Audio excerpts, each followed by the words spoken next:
2026. I'm going to take a moment and introduce myself, members of the board.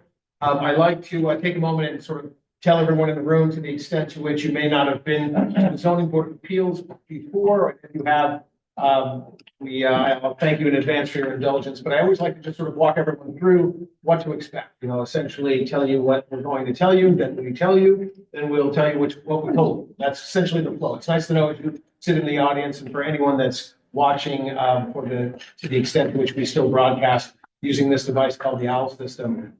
We want to make sure everyone knows what to expect so that you know which application you might be here for or in connection with, and can plan your time. So taking a moment, I'm going to call the roll, establish that we have a legal quorum to be able to conduct business this evening. That's a legal requirement. I also will disclose for the record the 5 voting members for this evening. It's required that 5 members of our 7-panel Zoning Board of Appeals be designated as the 5 voting members. That means that even the other 2 members who are not voting on any given application, they still participate in every way. They will listen to, participate in all of the segments of zoning board, from questions to deliberations. They just simply do not cast a vote. Without further ado, I'm going to open our meetings and our public hearings, call our roll. We'll get started. I assume we are recording. Great. Beginning to my immediate right, we have Caitlin Sullivan, our city planner, and Ms. Gretchen Joy, our keeper of the minutes. Again, my name is Rob Ciampetti. I have the privilege of serving as chair. To my immediate left is Mr. Ken Swan, our vice chair. Mr. Stephen Delisle, zoning member. Mr. Gregory Bennick, zoning member. Jared Eigerman, associate member. Larry Ginta, associate member. And our newest member of the ZBA, John Harding, associate member. And for the record, I think, Jared, you're now a member, and our 2. So Mr. Eigerman was our previous associate member and now full member. And Mr. Ginta and Mr. Harding are our associate members. So calling the roll of the Newburyport Zoning Board of Appeals, Mr. Swanton. Here. Mr. Delisle. Here. Mr. Bennett. Here. Mr. Eigerman. Here. Mr. Ginta. Present. Mr. Harding. Here. And Rob Ciampetti, I'm present. That's 7 present. Our 5 voting members for all of the applications this evening, with the exception of 9 Bromfield Street, which I'll explain in a moment, are myself, Mr. Swanton, Mr. Delisle, Mr. Bennick, and Mr. Eigerman. Mr. Ginta and Mr. Harding will be participating in every way, just not voting unless there is a recusal or a conflict that arises mid-course. With respect to 9 Bromfield Street, this is a return of an application that had its sort of genesis a year ago, if I'm not mistaken, and there was a conflict that I disclosed then, previous attorney-client connection, so I remain recused. So with respect to that first application, Mr. Swanton, our vice chair, will be chairing that application, and for purposes of that, the 5 voting members will be Mr. Swanton, Mr. Delisle, Mr. Bennett, Mr. Eigerman, and whomever. Is it Mr. Ginta? Yes. Will be the 5th voting member unless yeah. Oh, that's because he participated. Yeah, so Mr. Ginta had participated when this was back here 2 weeks ago. Now that we've established the legal quorum and open. Yeah. Now that we've established our quorum, our roll call. I want to just take a quick moment and walk everyone through what to expect, and then we'll get right into the business of this evening. We are broadcasting live as well, and Ms. Joy is also keeping minutes so that we can publish minutes at the city's website. So the way the Zoning Board of Appeals works, for anyone not already familiar, we begin every application with essentially myself, or in the case of 9 Bromfield, Mr. Swanton will read the public notice. This is essentially just the announcement of and a rephrasing of the application by address, by applicant, and then also a sort of natural language description of what the applicant seeks. The Zoning Board of Appeals is as an administrative appellate body. We operate with a little more, I should say, rigor and some formality than might be normal in other boards and commissions, and that's mostly driven by statute. So as you hear us sort of conduct business, you'll notice that we will run things as under a modified version of Robert's Rules of Order. So with that, the first process is to announce the application by the same manner in which it's been disclosed and noticed to abutters and published on the city's website, as well as published in any other periodical. We will invite the applicant or the representative, architect, attorney, engineer, any of the above, all of the above, to kindly take the podium. We only ask that not to broadcast for the room necessarily, but so that it can be recorded, as well as so that it can be heard by those online. So we'll invite the applicant to present the application once the application is presented. And by the way, any slides that are being referred to are also published on the city's website. We also see everything that you see up here. Anything that's being referred to, that's being referenced or broadcast on the screen behind me is also available and being seen in real time online. And anyone in the audience or anyone among our fellow residents of Newburyport can also access all of these materials at the City of Newburyport's website. So after the application is fully presented, we'll then close that initial portion of the public hearing and we go to public comment. During public comment, there's a slide that Ms. Sullivan will put up, and it essentially just gives a quick lay of the land. We invite everyone or anyone to simply raise your hand, be recognized, and stand and come to the podium if you could, and just give us your name and address so that Ms. Joy can record it, and then just give us your thoughts. You needn't necessarily fall into a column of pro or con, though you are invited to do so if you feel inclined to want to describe your comments as for or against, but there's no requirement that you necessarily be either for or against. You may simply just rise, give us your name and address, and share your thoughts. We do ask everyone to kindly govern themselves with the courtesy of about a 2-minute time limit. If you are running very, very long, I mean, we always want to hear everything everyone has to say, but in the interest of everyone in the room or online having an opportunity to speak and share their thoughts, I will do my best to, as courteously as possible, just sort of cue the commenter to begin to, wrap things up. And that's a discretion that the chair has. I'm never going to shut the mic off or anything, but we'll just ask everyone to just kindly govern yourselves accordingly with respect to time limit. And otherwise, just give us your thoughts. Once we've gone through the room with a show of hands for public comment on each application, we'll then go online. To the extent there is anyone online, we'll recognize them and hear from them as well. And then once we've exhausted any public comments in the room or online, we will close that second portion of the public hearing and go to the third portion called questions from the board. This is when members of the ZBA, in no particular order, will pose questions to the applicant or the applicant's representatives, usually driven by the materials that we've heard.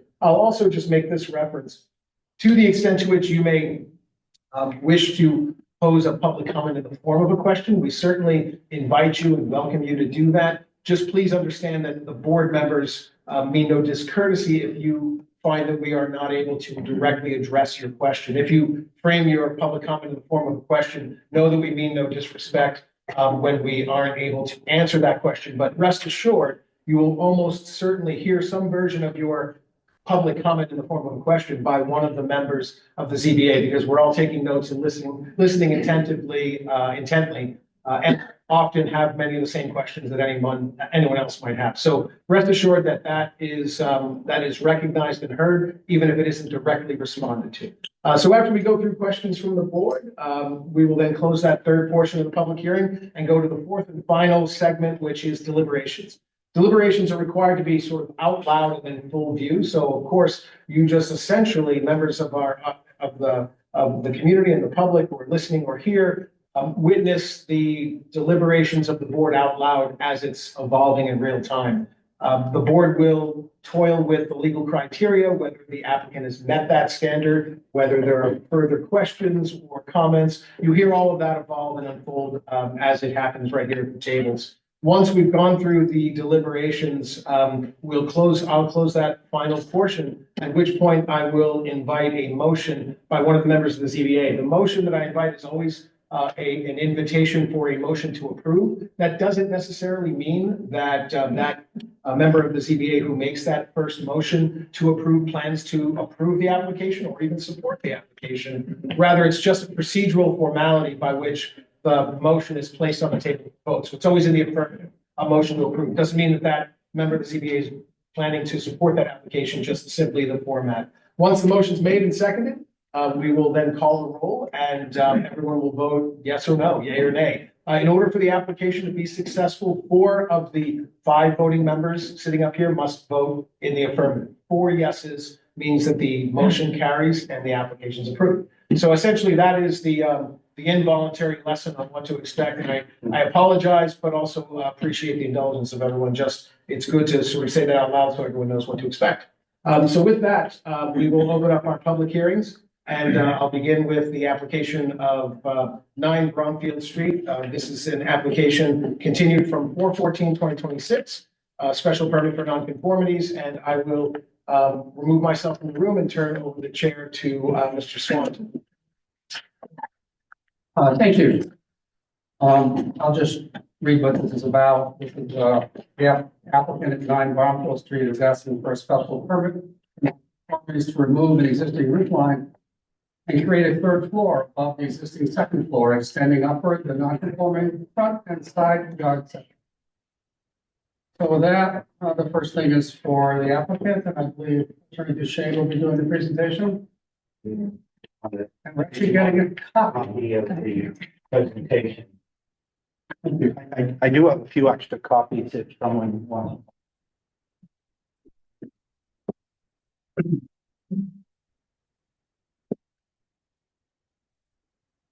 Well, Mr. Chair and members of the board, good evening. For the record, Douglas Duchesne.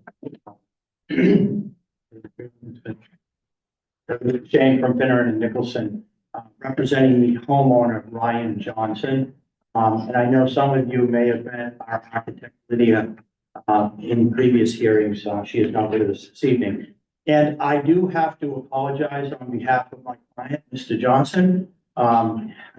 I can assure you he would rather be anywhere, would rather be nowhere but here tonight, but he is currently on his way to Ukraine into a war zone. I understand he supports our military efforts over there. So he's in Ukraine, cannot be here. So he asked me to apologize on his behalf. Also, before I get started, I would like to say that, as you know, this is my first opportunity to actually present this proposal to the board. It was previously done by our architect and my client, and so it has been a little bit of time to get up to speed, and also because of my clients being outside the country quite often over the last few months, we've had difficulty in getting things together, but we are here tonight. I am here tonight to move forward with this application. So I know that you've heard some of this, so I'm going to be very quick, and I'm not going to go back and start over. But I do want to give you a few facts with respect to the project and the context in which this project was originally developed. So if I could go to the next slide, please. You'll recall the existing conditions. The existing home is in the R2 and within the DCOD. The lot is pre-existing non-conforming as to both area and frontage. The existing home itself is pre-existing non-conforming as to the front setbacks, both side setbacks, and lot coverage. Next slide, please. Here are some pictures that have been submitted previously, just to give you some context of the home. Each of these pictures is a different angle of 9 Bromfield. It is the grayish structure in the top left picture next to the yellow house. So this just gives you some context of how this house is technically sandwiched in between 2 other homes. It's quite narrow, and the lot itself is quite narrow. So we could move on, table please. Just to show you from the assessor's perspective, there's the lot is shown. As you can see, it is a very narrow lot. And if you take a minute to look around, you might notice that, in fact, 9 Bromfield, at least by my calculations, is either the smallest or one of the smallest homes in this entire neighborhood, as shown in this picture. If we could go to the next picture, you'll see another picture, and again, you'll see that this home is quite small, and it is wedged in quite tightly between 7 and 11 Bromfield. So one thing I'd like you to do with respect to this picture is just note the views, if you will, from the house, which is in the blue circle. And we're talking about a modification to the roof. So as you can see, the homes on either side are gonna have a pretty good view of this roof. There's no question about it. But I do want to suggest that very few other homes, unless you're standing straight out from Bromfield, you're not gonna see these additions, this addition, very readily, and certainly neighbors in the back and in the sides are, not gonna be able to see it, and quite frankly, are not gonna be impacted by it. But we'll talk about that in a minute. Next page, please. So to give you a quick background check, and this is the reason I gave you copies, I know it's hard to read that from so far away. I want to give you a little context here. And I think that my client and his architect certainly failed in providing this context to the board. This proposal is all about safety and sustainability of one of the smaller homes in this neighborhood. It is not an example of this mansionization we seem to talk about so much. And I know a number of the council, members of the council and other people in the city would like to see the bylaws changed with respect to how these properties can be modified. And it seems to me that the real goal here with respect to these new bylaws and new ordinances and people who are fighting these projects is to, they want to maintain the smaller homes. They want to maintain the historic character of the smaller homes, and they don't want them to be turned into McMansions. Well, this is not that case at all. Mr. Johnson's home at 9 Bromfield is his primary and only residence, and it is taxed as a 3-bedroom home, including the bedroom on the 3rd floor, which does not meet height requirements for occupancy. The 3rd floor has limited accessibility and usefulness, despite being taxed as at the full living area rate. Our architects, in performing the existing condition measurements, determined that the staircases from the basement to the 3rd floor are all non-conforming to a point of being a hazard and dangerous. As such, and I do have a letter from the architect that justifies all of this information I'm providing in here, that this is in fact her numbers. As such, the stairs are not only difficult to navigate, but are extremely dangerous. So much so that Mr. Johnson is unable to host his elderly mother or his nieces and nephews overnight at his home because of the dangerousness of these stairways. And quite frankly, at least Mr. Johnson and one of his nieces have fallen down these stairs and have been injured. So the point here was to make these stairs safe and to make the 3rd floor livable. It's being taxed as livable space, but it does not meet the requirements. So the stairs to the basement have all different heights, and the width of the stairs are only 2 feet and 5 inches and 3/4 wide. They do not meet current building code, which requires a 7.75 max for the height of stairs and a 36-inch wide stair base. Also, the tread width on those stairs is variable and in many cases non-conforming. So the stairs down to the basement are just not even close. As currently constructed, the existing stairways from the 1st to the 3rd floor are also non-conforming as to building code. The treads are aren't wide enough, are not wide enough. They're supposed to be 10.5 inches minimum. They're only 8.25. You wonder why people are falling. Also, the height of the rises are all different, and they range between like 8 and 8.5 inches, which is taller than the 7.75 max. Not only are these things too narrow, they're too short, they're too steep. They do not meet anything with respect to building code. And lastly, the head height of these stairways into the various floors does not conform to the required building code, which is a 6 foot 8 inch minimum requirement. The height of the 3rd floor is only 5 feet 7. And 1st floor is only at 6'6". So even the head height into these rooms does not meet code. Because we are proposing to reconstruct, to do renovations, we are required to bring the stairway into code compliance. The proposed renovations will reconstruct the entire stairway, providing code compliant stairs with sufficient head height to these rooms. So that was the original purpose. It wasn't to expand the size of this house, this McMansionization we're fighting. Rather, this is to make this house safe and sustainable.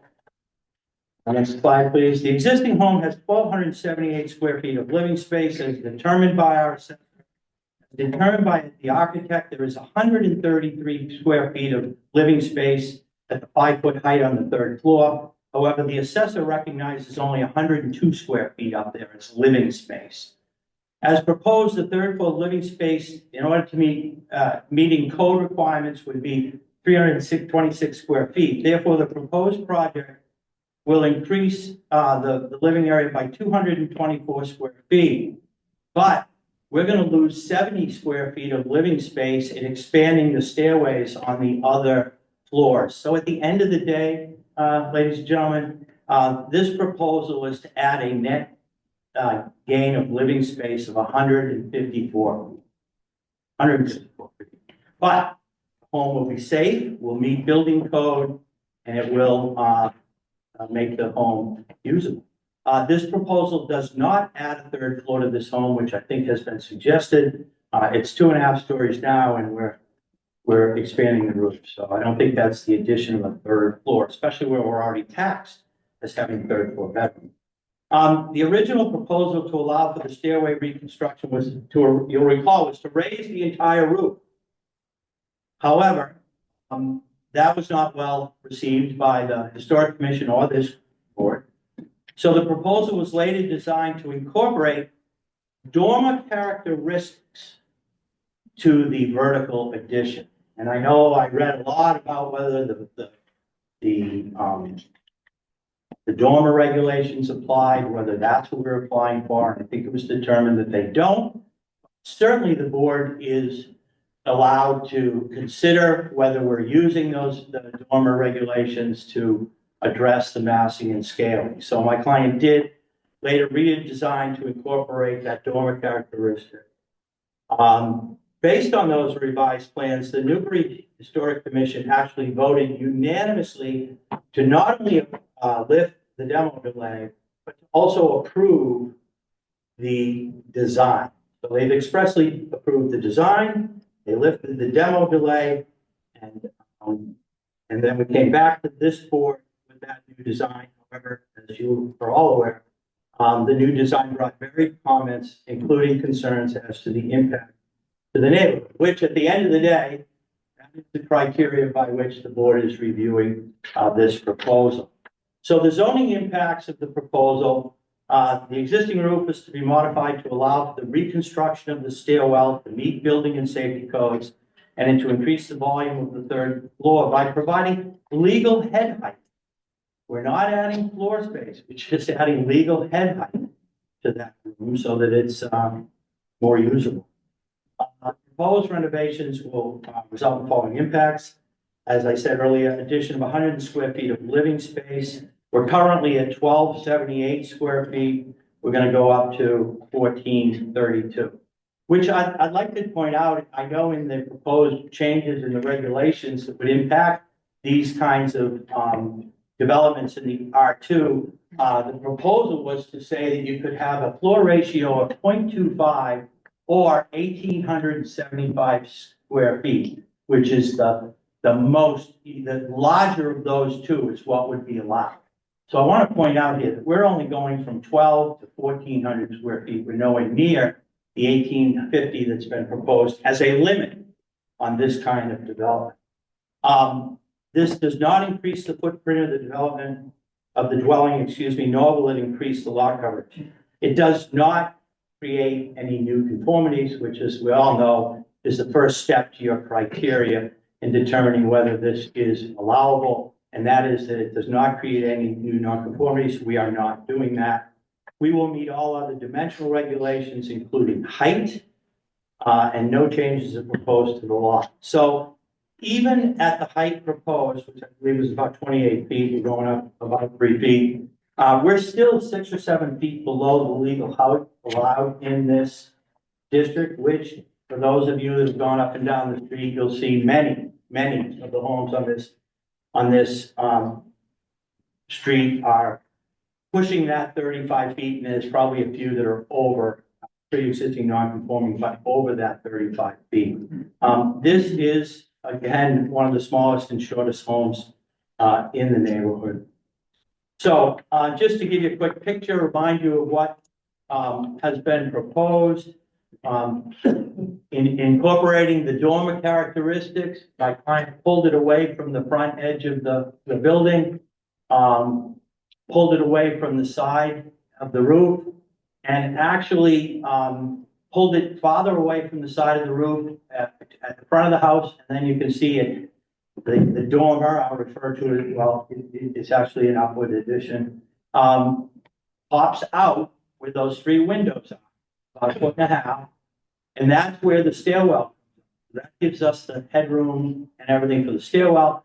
And then the addition goes back 1.5 feet and then continues down to the length of the building. And you can see that step back on the dormer is proposed on both sides, although on the right-hand side of the house, we are not proposing windows in the back portion, only on the left side. So, Caitlin, if you can, the next picture is a rendering of what this would look like. And as you can see, they've integrated and are using darker materials so that they blend in to help reduce the massing and scaling. And just to remind you, the last picture, Caitlin, is just to remind you, as I understand, this is what the original intention was to essentially raise the entire roof in an upward extension, not to dormer it, but rather to have those walls come down flush with the side wall. So that was the original plan that no one liked, and then we went back to the integrating some of the dormer characteristics. And the reason I show you this is because I'm going to show you some pictures of some of the neighborhood homes that essentially are built this way, although many of them have a gambrel roof. And you may want to talk about that as an alternative here. But so moving on, and I believe I just have a couple left. As we all know, the permit criteria, one, no new addition of a nonconformity. We do not have new nonconformities. And then our analysis, as was mentioned by a number of the members, is that we cannot be substantially detrimental to the neighbor, more detrimental to the neighborhood than the pre-existing non-conforming structure. In considering the size, scale, massing volume, and location of the proposed structure, extension, or alteration as compared to the existing structure, other structures in the neighborhood, and reasonable alternatives. So I have, did I give those to you? I'm sorry I was unable to get these into that format, but I did take a few select photos of the homes in our neighborhood. And I wanted to address whether or not this is substantially detrimental or not. One, with respect to the existing structure on the lot, as I've said, we're adding 154 square feet to a 1,200 square foot home. It is still one of the smallest houses in the neighborhood, and it will still be one of the shortest houses in the neighborhood after assuming we put this addition. So with respect to size, scale, massing, and volume of the proposed structure, the smallest one in the neighborhood, and we're not proposing to increase the size of this house significantly at all, rather 154 square feet. Now, what about some of the other structures in the neighborhood? If you look at some of those pictures, gentlemen, you'll see, and will verify my statement that most of the homes are taller than us. But what I found most interesting is up and down that street, there are 3-story buildings. There are 3-story buildings with a 4th-story cupola. There are just multiple examples of 3-story homes that are taller and much larger than ours. But interesting as you see, if you go into the middle, here's one of our neighbors. They're utilizing the same type of dormer characteristics that were shown there. There are 2 others directly across the street. There's one there. You can see it. It's set back from Bromfield. This is the dormer on that particular home. Here are two homes on Brownfield, both of which, as you'll see, have full-length dormers. These are right up the street from us, gentlemen. And this one was my favorite. It incorporated sort of that, what's the term for that roof style? Again, bro. And then they added a dormer onto it. These are all on Brownfield. And then this one's great. 3-story house, and look at the dormer that was approved on the street. Now, I'm not saying that because these were approved, we should be. What I'm saying is, you can't say that we're gonna be significantly detrimental in the neighborhood utilizing those dormer characteristics, when there are examples of more dramatic examples of that throughout the neighborhood itself. So I'm not sure how the addition of 154 square feet of area, the addition of these dormer characteristic addition is going to be significantly detrimental to the neighborhood. And then the other thing I did, there's a picture in here that again shows how our house sits between 7 and 11. I think it's very important that the board recall that the neighbors at 7 and 11 on either side of us have spoken in support of this project. So when we talk about adverse impacts on neighborhoods, the two neighbors that are technically really the only ones that are going to be impacted, in my opinion, are the two on either side, and they're very supportive of this. They know my client well, and they know the problems he's having with the safety of his stairs and his inability to have his family there. So they are supportive. The negative comments we've received from other butters, the one thing I found was most of them do not live on Brownfield. Some of them live on Fruit and other streets, and they will not even be able to see this. So I don't see how they can argue that this is going to be significantly more detrimental to them. I really don't. And with respect to the impact on the historic character and nature of the proposal, as I said earlier, the Historic Commission did not like our original design. They made suggestions. This board made suggestions. We modified the plan to a point where the Historic Commission, they approved the design and they lifted the ban. So I think we've done a good job of preserving the historic character of this neighborhood by working with the Historic Commission to get to a design that they found comfortable. So if I could go to the last slide, please. All right, so in conclusion, really the purpose of this was to extend the home a little to make it more functional and sustainable, but it will not be substantially more detrimental to the neighborhood. The home will meet the height and open space regulations while not increasing lot coverage or footprint. Home will not impair the integrity of character of the district, as it has been designed to be consistent with the architecture of the surrounding neighborhood. So we've satisfied the historical requirements. We're not doing anything that hasn't been done in 5, 6, maybe 7 other buildings directly in this neighborhood. And I mean on the street. You can't get any more specific in terms of neighborhood. And as I said, as I feel the proposed structure is certainly in keeping with some of those surrounding buildings, especially those recently redeveloped. The home size, scale, and massing is generally in keeping with Brownfield. We're the smallest house in the neighborhood. So, adding a little bit to it, we're not now making ourselves oversized or bigger or taller. In fact, we're still going to be the smallest, and we're still going to be one of the shortest. As far as the aesthetics, well, that's beauty's in the eye of the beholder, but we feel that the new home will, the proposed addition will constitute an improvement to the property and therefore increase the value of the property, which will benefit the surrounding properties. None of the changes will be detrimental to the health and welfare of the neighborhood. In fact, the maintenance and improvement of the city's existing house stock is beneficial to said health and welfare and to the neighborhood. Again, I know that there is a push to try and preserve these smaller homes. and not to McMansion them. And that's not what's happening here.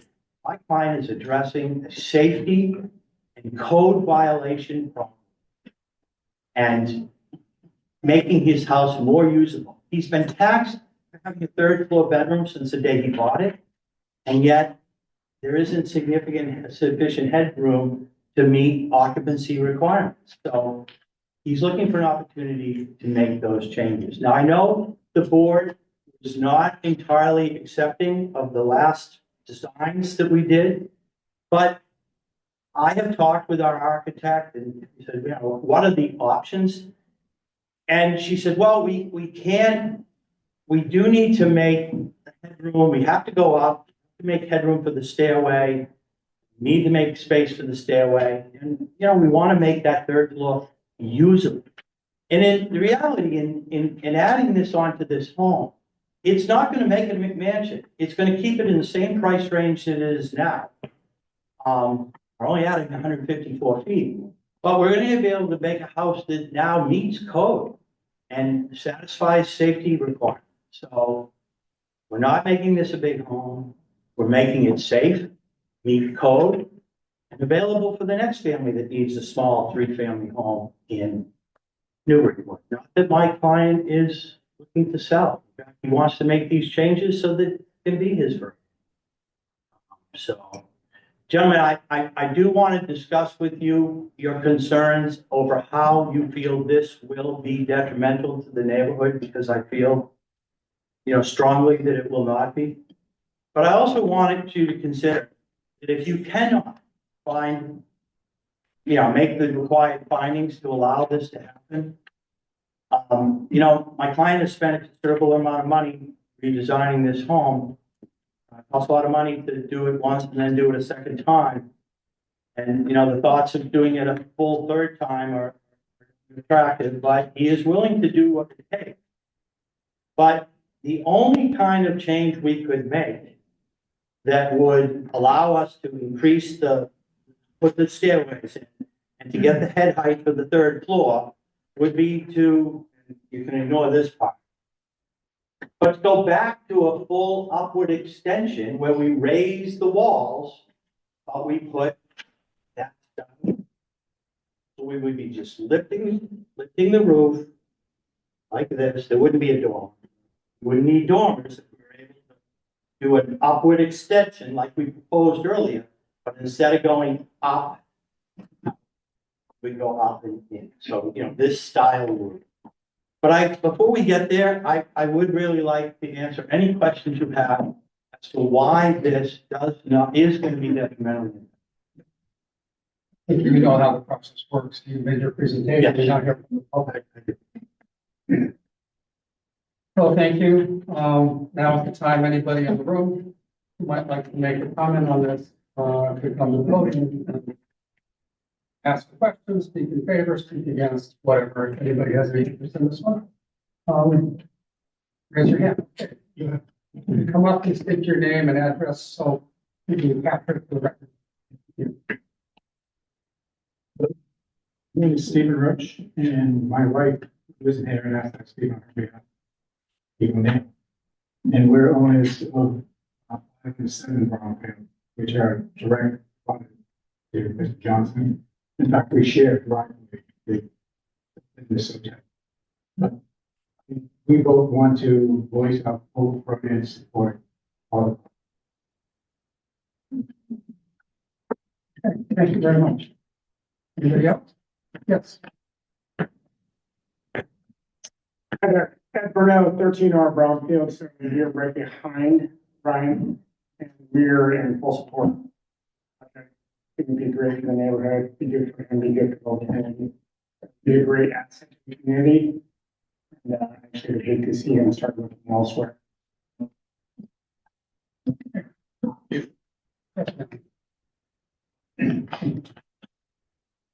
Hi, Eileen Connor. I am a rear butter in 13R as well.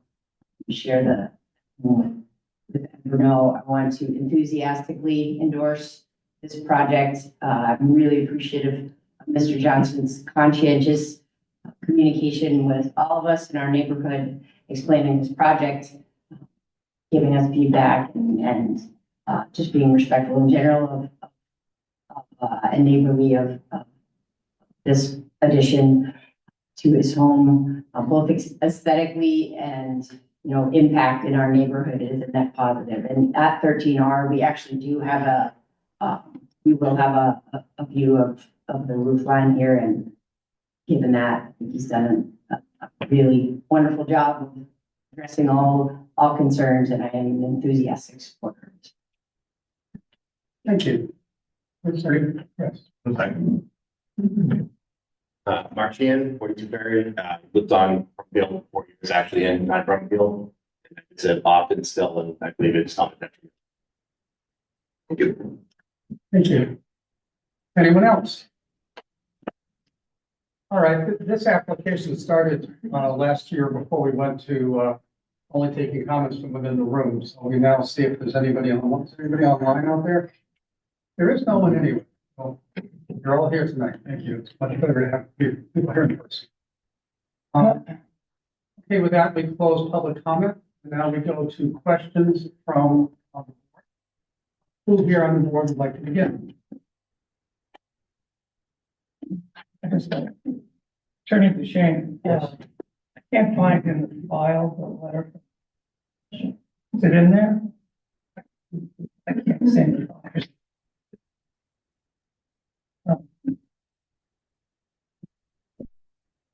You have the I actually have a copy of the minutes from the meeting. wonderful. I can't find it in our record. Okay, no, I'm happy to share it. Oh, So here's the meeting minutes from May, where they voted that it was historically significant and subject to preservation. This is the meeting, in which they approved the redesign and lifted.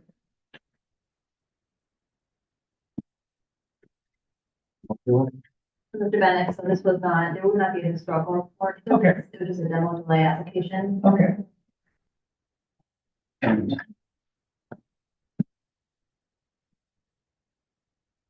Right, anything else? no, well, I'm not finished. So is this now in the record? I'm gonna email all these minutes to you. I'm sure they're in the city's record somewhere. Email them. Can you just summarize what this document says? Sure. Well, could I borrow the document? For sure. We cut to the chase for you, I know. Taking up a lot of time. Andrew Bernhardt moved to approve the revised plans with the conditions that the siding materials shall be specified as cementitious clapboards, and the returns shall be removed, and vote to lift the demo delay. It was seconded by Mr. Marquis, and the motion was approved 5-0. Was the demolition delay imposed on the original application? Yes, it was. Yes, on the upward extension where we were just going straight up. Right. You handed us a batch of photographs? Yes. Did you go through these and identify the? Or is that not going to be possible? I'm happy to do whatever it takes. It'll take the time, but to be honest with you, I'm just gonna look at those pictures and pick up as many street numbers I can, but I am here to stand in front of you and tell you that I took those pictures not 2 I'm hours not ago, debating the. and every one of them is on Bromfield. Okay. Well, maybe to help me out, I think you told me to please identify those photographs that depict adjacent up and down the street and across. Okay. Well, the pictures that show the houses on either side and up and down the street are in my presentation. Well, are they in your batch of photos as well? Now they're in the presentation only, Kate, right up at the top. Right there. You can see we have the yellow home to our left, the right, and a gray home to the left. I think the owners of those homes are here. I'm sorry, Okay. and again, I mean, for instance, I can tell you that, again, by looking at the pictures, and yours are clearer than mine, Many of them I tried to get the house number, but again, I can testify that every one of them is in the immediate neighborhood on Bromfield Street.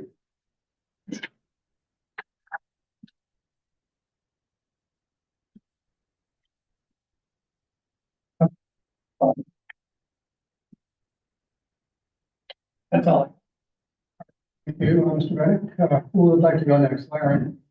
Just a follow-up question on the homes that have dormers that are showing in these, were those dormers put on before the city had dormer regulation? I have no idea. I have no idea. I am using them as an example of showing what the existing character of the neighborhood is. Okay. Thank you. Because our analysis is with respect to the existing neighborhood. So I don't know how or why they were put on. I just know they exist in no less than 5 or 6 homes on Brom.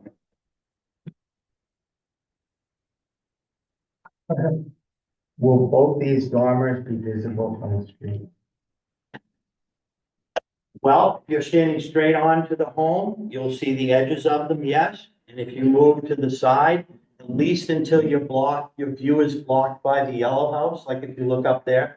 If we were to move to the right, you'll see that that roof is obscured quite quickly by that yellow home. And the same is true on the other side. That home is also closer to the street than we are. So you really have to be on the street looking straight at the house, and you will be able to see the end of the dormers. Yes. And depending on the angle you can get, you might be able to see a little bit of it. Again, it will be only those standing on the directly in front of the house or at a slight angle.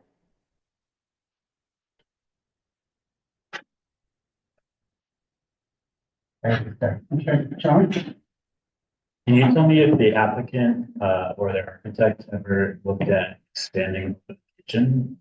The back. And not doing a full dormer of the third floor, but keeping the front gable even raised in its new form, but doing kind of like a half story dormer up there for Off the back, an addition on the back piece. but expanding over over the kitchen. No, because, you know, it was really an attempt to just make the floor of, you know, that floor area of the third floor more usable, you know, without creating more mass on the building, really. I mean, other than the mass from the addition, but to go around and add a whole second story addition, it would give him another small room on the second floor, but it wouldn't do anything to make the third floor, you know, viable or occupied. I mean, it is occupiable and used, but it doesn't meet code. But let me rephrase. My question is just to not do the bedroom. Say that the bedroom in the front, the top floor, ended up over the kitchen. You still do the dormer. A lot of the dormers you see in the pictures you shared are smaller in overall length. They're some of them aren't. Some of them are full size, but many of them are like a little bit smaller. And I think most people's reaction is to just what you see from the street. So if the dormer was set back, say, a third of the building's depth, so that the stair comes up and you still have a bedroom on the third floor that's usable, but you've expanded that last kind of portion of the 154 square feet or so. Could we go to the picture, Kevin, that down below that showed the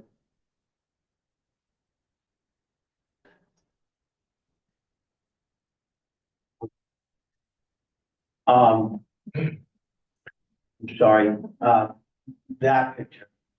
So what we've done, as you can see, is at the front of the house, which is the picture on the left is more, shows more front than the left side of the house. We've actually, the dormer characteristics, it's stepped back from that front edge, I think, a foot and a half or more. And then it's stepped back from the edge of the roof a foot and a half. But that first section of the dormer at the front of the house is set back an additional 1.5 feet from the section that has the 3 windows. So it's actually, the dormer, the end of the dormer that faces the street is quite small. You know what I'm saying?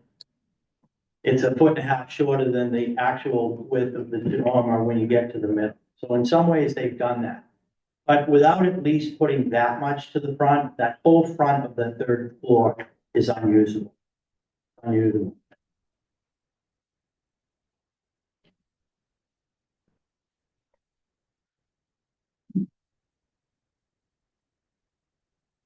Also, that's. Okay, thank you, John. Stephen or Jared, would you like to?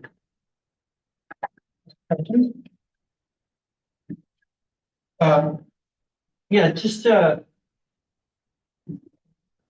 when we met with the applicant and the architect last time, which was a long time ago, so I'm a little bit, but even though I didn't think I listened to this again. But there was considerable, I think there was a considerable amount of suggestion from the board that the plans be looked at again and some changes made. Yes, sir. And so now you're back with the same plan. But then sort of at the end of your presentation, you said, well, if you don't like this, we'll do other plans, but he really doesn't want to. Well, the cost of redesigning this is astronomical to go from where we were when we started to here. To now redesign something else without having, specific understanding of what would or would not be acceptable is just a lot of money and a lot of Yeah, time. but that's my point. I think at the last meeting, specific understanding as to what everyone was talking about, I think. Well, I reviewed the meeting minutes, so I gleaned what I could from that. But the one thing that I saw in reviewing everything was that, there was never any mention of why were they doing it? What, the fact that we have a dangerous and hazardous structure, and that no matter what we do to add to the, to renovate or add, we're gonna be forced by building code to upgrade those stairs in any event. So now we need to make space for that to happen. And especially with the height to the 3rd floor. So I'm suggesting that we don't know, my client, although if he knows that if he spends the money to redesign this and understands what needs to be done, I'm not saying he's not worth trying. But the question I have for the board is, do you feel now in understanding why this is being done, what the restraints were on him in doing this, and the fact that all of the abutting neighbors are in support of this, and does that help at all with respect to your analysis of whether this is significantly detrimental to the neighborhood? At the end of the day, that's what it comes down to, is the detrimental impact that this is going to have on the neighborhood.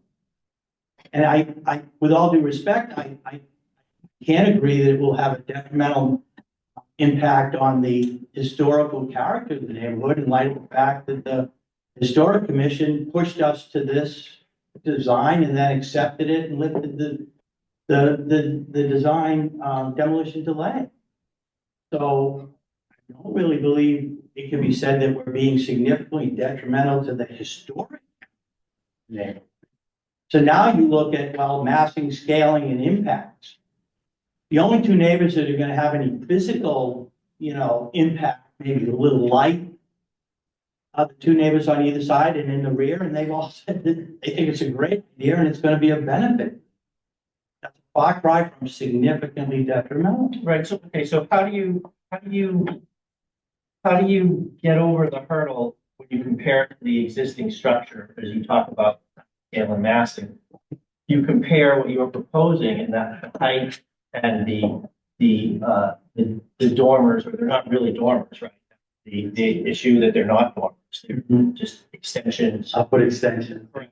So when we look at that, how do we deal with the issue of size, scale, and massing when compared to the existing structure? And then also, how do we look at it when you think about it, the third prong there, which is reasonable alternatives?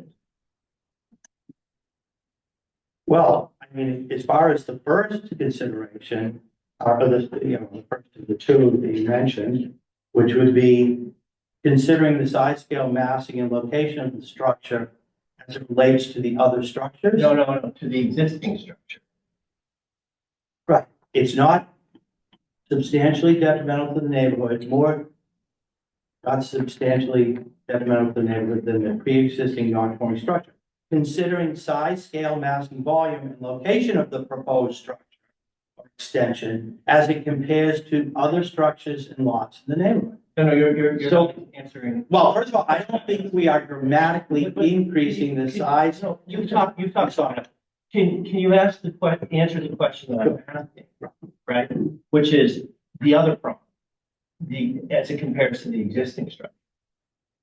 You're going off and telling me about other things. I don't want to hear about that. I want to hear about the existing structure. Well, with respect to the existing structure If we compare what exists now, and what we're proposing to do, one, I don't think we are significantly increasing the size of this structure. We're adding 154 feet of living space, and we're raising the roof less than 3 feet. the And ridge, right? You're talking about the ridge or the mean, perhaps, not the ridge, the mean, right? But what about those sidewalks? I think that's really where push comes to shove, the side. okay, so you think that that creates more scaling and massing than should be? Right? That compared to what's there Certainly today, creates more. this constitutes a significant increase in scale and mass. It certainly creates more. It does. Of course, we're adding volume and mass, but not significant. We're not adding 6 feet to this roof. We're not expanding the walls out. We're not even expanding the walls out to where the walls on the lower walls are. You know, I mean, this, it's in and it's small. I just don't. But the team was so cognizant of this that they colored it differently to camouflage. Yeah. So, I mean. Everything that we can do to reduce that appearance of volume and massing, of course we do. I'm just saying, net, this is just not a, voluminous addition to this home. All right,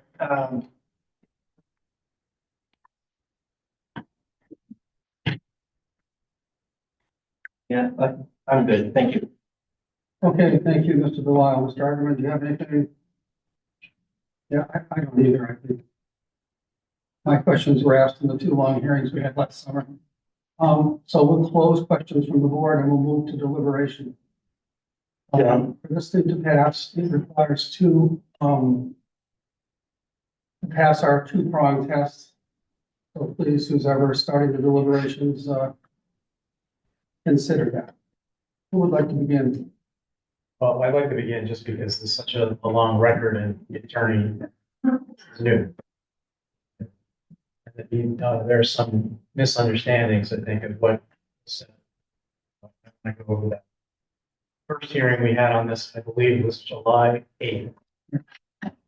One of the flaws, Counselor, with that hearing was that no one, the board members were here in person, but none of the people testifying on behalf of the applicant actually appeared.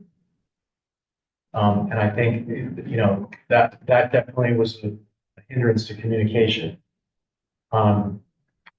So for example, the audio is never good. So I don't question for a minute that you weren't able to hear much on the tapes. But remember that this was July.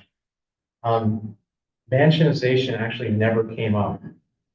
And I don't think I haven't heard ever since that it was a consideration by this board. But we had cases that started to come before us in the fall. Erie Avenue and Harding Avenue. And that's where it came up. What came up in this case, the Bjorkland case, which does talk about mansionization, was, the architect did not understand why, if there was no, exacerbation of I'm sorry, there was no new nonconformity, why they even needed finding from us under state law. And I pointed out to her, your case, that's where it came up. And it came up in another context too. The first way it comes up is, since Bjork, it's settled that any substantial enlargement of a single or a two-family house, your sized lot, does in fact increase the non-conforming nature. It is an exacerbation. Therefore, that's been settled. It's 20 years. The architect didn't know that. They didn't have an attorney. We also pointed out in this discussion over dormer, there was a lot of misunderstanding by the applicant at first, and the applicant went and met with staff. The staff reported to us by email that they had thought that we were saying that the dormer standards that are mandatory in the downtown overlay district were being imposed. That was not correct. We said to them, we look to, and I know you acknowledged it in your own presentation, we look to those guidelines to tell us what is a dormer versus a vertical addition. And we fully recognize that the applicant was not proposing a dormer. And in fact, in their written memorandum signed by the architect, they described the project as, quote, third-story vertical addition in place of the existing attic. That was the application. I want to be clear. That was the application. Third-story vertical addition in place of the existing attic. We also pointed out, I don't think I was the only one, that in Yorkland, it's dictum. But in Yorkland, they're saying, well, when is something substantially detrimental and when isn't it? And the court gave some examples of things that they feel usually wouldn't be. And one of them was a simple dormer. And so we communicated that to the applicant and we urged them to show us a way that they can come close, they can approach the dormer standards. We did not require them to do that. They can approach and show us if you can't. I remember saying this, if you can't, tell us why you can't. So for example, they did tell us about the stairs. It's on the record. And we discussed it on the record. We were aware of it. We did not question the necessity of it, changing it, even though this is an historic building. So they can get an exception. They don't have to. The building inspector can give a leave for that. And the building, of course, has been legally occupied all these years with the non-code compliant stairs. But we didn't question that. What came up was that's only one side. And we asked them, why do you have to do these big shed-like extensions on both sides if the stairs are on one side? And the way we left the meeting, the architect was quite frustrated with us and said, I don't know that I want my client to go through this exercise, she put it, in order to redesign. The client on the line said, no, I'm going to think about it and maybe consider a redesign. That's July. Then they came back to us. Just to be clear, there has never been a redesign for us. Never. The drawings that they showed us on July 8th are still the drawings today. There's never been any attempt to address our suggestion about trying to make this thing look less massive. Now, since just as mansionization didn't come up, the only time aesthetics came up was there was a former man, but who said, in my opinion, when you just do dormers, it's ugly. And he preferred there to be a full floor. And he said, I have a dormer on my house. And we said, is it on both sides? And he said, no. That's the only place aesthetics. Instead, where we've been focused this whole time is the usual, quote, relevant factors. Size, scale, massing, volume, location. And to be clear, we're focusing on Oregon. We heard from the applicant, he was already using the third. So he made that very clear. That he was not creating new living space. And I also heard what you said, which is that the tax assessor, they consider it living space and they've been taxing. it. So it's not new living space. And again, we didn't care about that anyway. But as far as the impact, what we said, what I said is the streetscape. We're trying to decide whether it's substantially more detrimental based on the streetscape. And we looked at, as compared to the existing structure in the existing lot, other structures and other lots in the neighborhood, and reasonable alternatives. That's what our code says. We went through each of them. I know at the second meeting where the architect showed up in person, I said on the record, I went through these three things for her. I'm going to do it again. I know that you're thinking, because you were focused on what's not mansionization, which was never an issue for us here. You were saying this is the smallest house. Well, in fact, because it's the smallest house on the smallest lot, that's why a mass change on the roof is more momentous, has more impact. Again, going back to, we have to look at the peculiarities of each case. This lot only has 29 feet of front, okay? The requirement is 90. You're a third, not a third, not even. The minimum lot size is supposed to be 10,000. Now, this is the South. Not everyone's got. You don't even have 5,000. You don't even have 2,500. This is, Ron Champetti's had to step back and be confident, and he knows he's been on this commission since he was in high school. So he would know best. I can't remember a case with a lot this small. We've seen some small, still have to be small. Okay.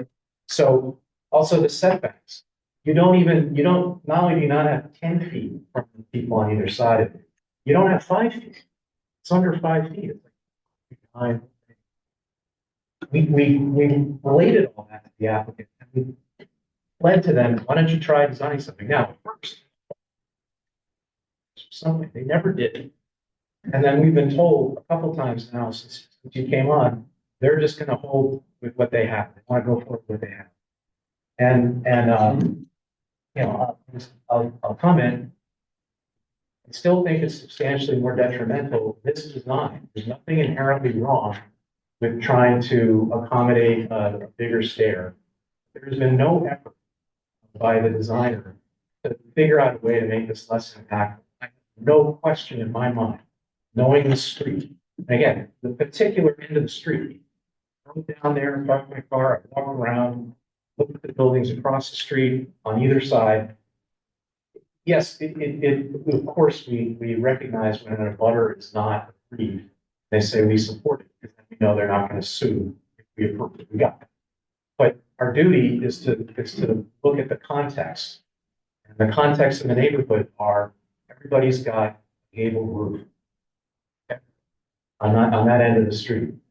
This is going to be substantially detrimental in my mind, vis-a-vis what's already there. It's going to exacerbate this mass on a postage stamp lot unnecessarily. There are other ways that you can get your staircase in that haven't even been explored. And we also know from the hundreds of other cases that we've seen in the city, it can be done. There are a lot of historic buildings in town that they have been able to do something more modest that isn't going to be as massive. And they've never been on as small. You get my point. An example, I think, would be the 1.5-story building on Center Street. I think it's 7 Center Street. I don't know that came before us. I don't think it did. I walk by it all the time. They made their top floor, which was under eaves, usable, with a much more modest mass. And then the question you got from our new associate member, again, he's looking at alternatives, which was our duty. Is there an alternative? Again, if you ran the new staircase up the back, nobody would see it, and you wouldn't need to build as much mass that would be noticeable from the street. We hadn't thought of that before, that's new. He's an architect, and we hadn't thought of that. It's a new suggestion.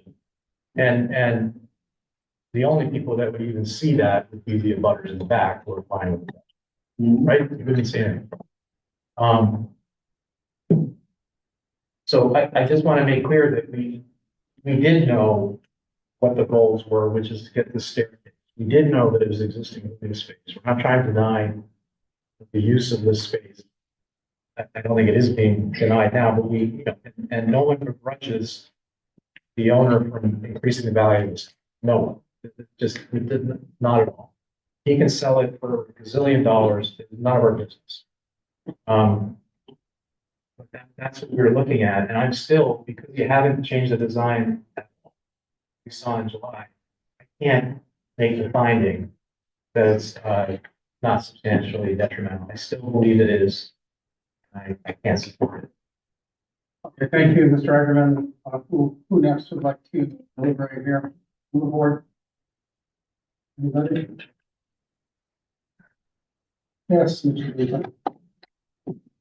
So I have to say, when I looked through and I didn't see a new set of plans, I was surprised and disappointed. It's been a long time, almost a year, and I felt like we were pretty clear. And then to come back today and see, kind of looking at the same thing, a little bit glossed over with a lot of language, and then darkening up the dormers, which are extensions. I've struggled with the upward extensions from street view because I think they're dormers. So, but that's just, a layman's view. I wish you had come back with a new design for us to consider, because I think Jared has the right. Like we want this gentleman to be able to enjoy his house and make nice renovations to the house, but we didn't like this almost a year ago, and at least I'm not in favor of it because nothing's changed for me. But we would like to see some nice changes. Just deliberate. I got pictures. 1 minute, please. We'll give you a chance, yeah, but let's go through the, anybody else like to deliberate here? Stephen, Brad, John. Yeah, I would agree with what Chairman Okay. Thank you, The fact that I obviously wasn't here for the presentations. When talking about reasonable alternative, considering expanding over the kitchen feels like a reasonable alternative to move some floor to the second floor in the back, and I would just encourage considering that. I'm not a voting member on this. thank you, Mr. Hardy. Mr. Bennett, would you like to say anything? Yeah. And I don't need to say anything that has already. Well, at this point, I don't think you want us to vote. So, would you like us to entertain a motion to continue? Yes, Mr. Chairman, and I assure you that I won't be back here unless I have any business. Okay, and when would you like to continue to? Give me a full month. And do we, Kayla, do we have any availability at our meeting in a month? Or do we report? Yeah, May 26th is, May 26th is available. All right, is that a date that you would like us? Yes. All right, Will be I'd like a motion, somebody like to make a motion to continue this until May 26th. Good motion. Good second. All right, we will vote, Mr. Delisle. Yes. Mr. Guy. Yeah. Driver. Yes. Yeah. I vote yes, that's fine. Perfect. Thank you very much. Thank See you for again. your time, consideration. I especially appreciate you sort of giving me more understanding of what I do appreciate it. Will, thank you very much. Now we need to retrieve our chair.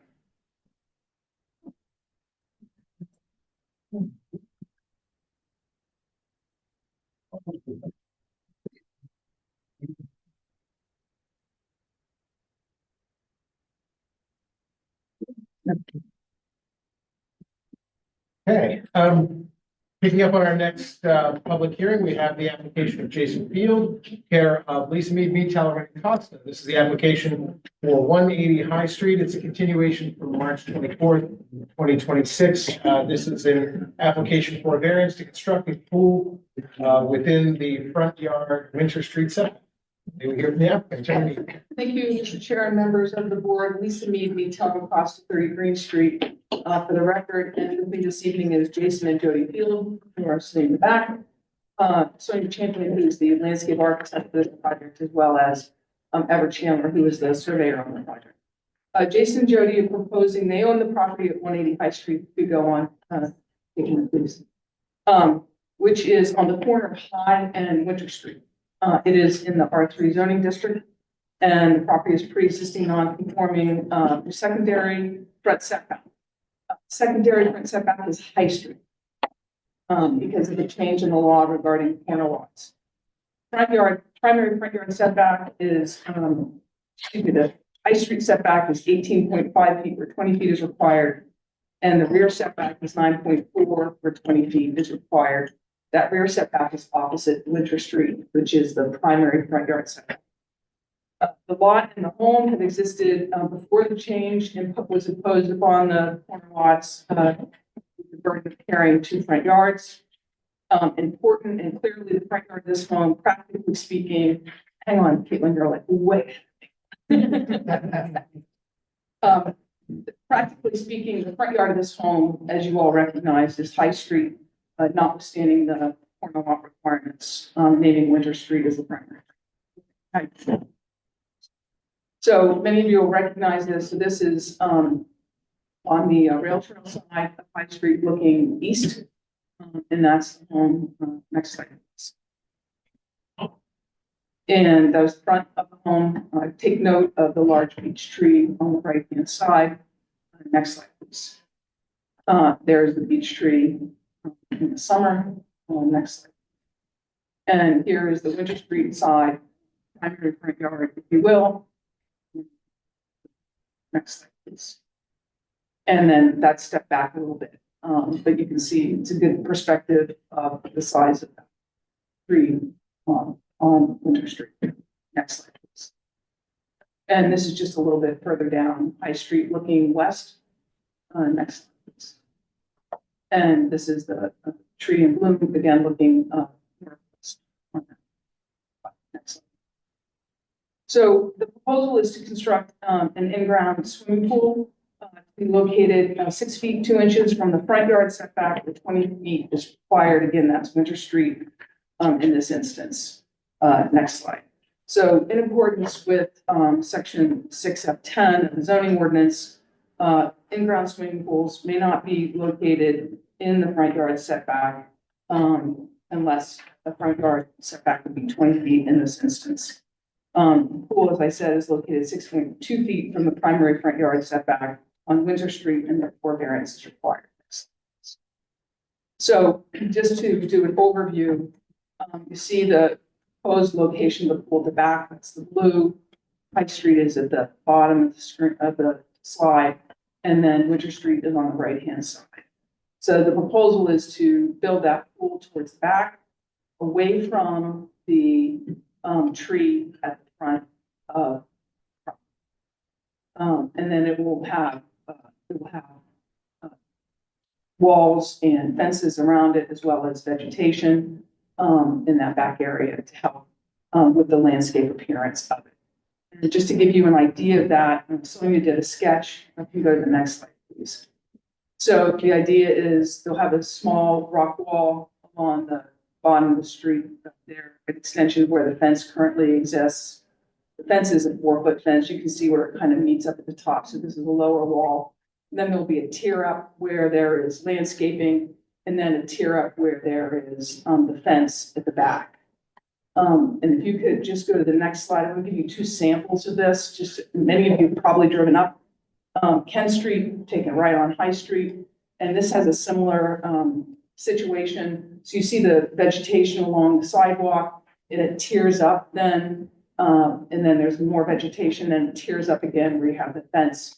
If you go one more slide, and this is looking into that driveway, so you get an idea of how the topography is similar on Kent Street as it is on Winter Street, and this drops down as you go to the river, of course. But you can see how the back of this property is a little higher as opposed to where the drive is. But so I just wanted you to see an application in reality of what we're looking at for the end of the property. Next slide, please. So the property's condition is, let's talk about the condition of the property related to the circumstances that are unique to it. In this particular instance, there is a natural feature, the beech tree, that is preventing the owners from complying with the setbacks. But for their desire to save the tree, which is clearly very prominent and important to the streetscape, the owners could put a pool. I'll show you that at the very end. So they could put a pool in this lot in compliance on the Winter Street side, but it comes up closer to the tree, and which is why we had the report of the arborist, which I provided to you. The corner lot is not of their making. Tree is not of their making. Indeed, if there was still a side yard, they would meet the setback requirements of the side yard. The existing dwelling predates the ordinance. And of course, as I said, the tree is a natural condition that they did not create, and it's related to the soil conditions of the land. Also, this condition is unique to this property. While there are a few silver beech trees left on High Street, none stand as prominent as a location, and certainly as one surveys the property around 180 High Street, there are no more prominent trees than this one in this area. Particularly, there are none on corner lots, as is stated. The question also is that will the literal enforcement of the provisions of the ordinance involve a substantial hardship, financial or otherwise? In this case at hand, the imposition of the ordinance would unreasonably involve a substantial hardship, not only because the owners are not being able to use all of their property where they could if they located the pool closer to the tree, but also it would involve the removal of the tree, which would be a financial hardship if they decided to do that, and removing that natural feature. And can the relief be granted without substantial detriment to the public good? Here, the board can grant relief without derogating from the purpose and intent of the ordinance and without substantial detriment to the public good. The change of definition of the corner lots was to prevent encroachment upon other streets and maintain streetscapes ostensibly. Here, Winter Street is bordered by Route 1, and there's no imposition to those, if any, across Winter Street. It could be Summer Street or Route 1. Further, the pool will continue to cover to be over 15 feet away from the street and will be screened by a fence and landscaping. And the requested relief can be awarded without substantial detriment to the public good, because saving the tree is just the opposite and will be in fact better for the public than locating the pool in the location that will meet the setbacks, but will impact the tree greatly or even require removal of the tree. And can you do it without substantially derogating from the purpose and intent? Again, the proposal would not derogate from the purpose and intent of the ordinance. In fact, saving the tree would be in line with promoting health, safety, convenience, and general welfare of the inhabitants of the city of Newburyport. The importance of saving old growth trees has a value to the environment as well as the community. And they also would not be receiving special consideration because they can actually put a pool in compliance with the ordinance in this particular instance, which we're going to show you in a minute. So if you go to the next slide. And the next slide.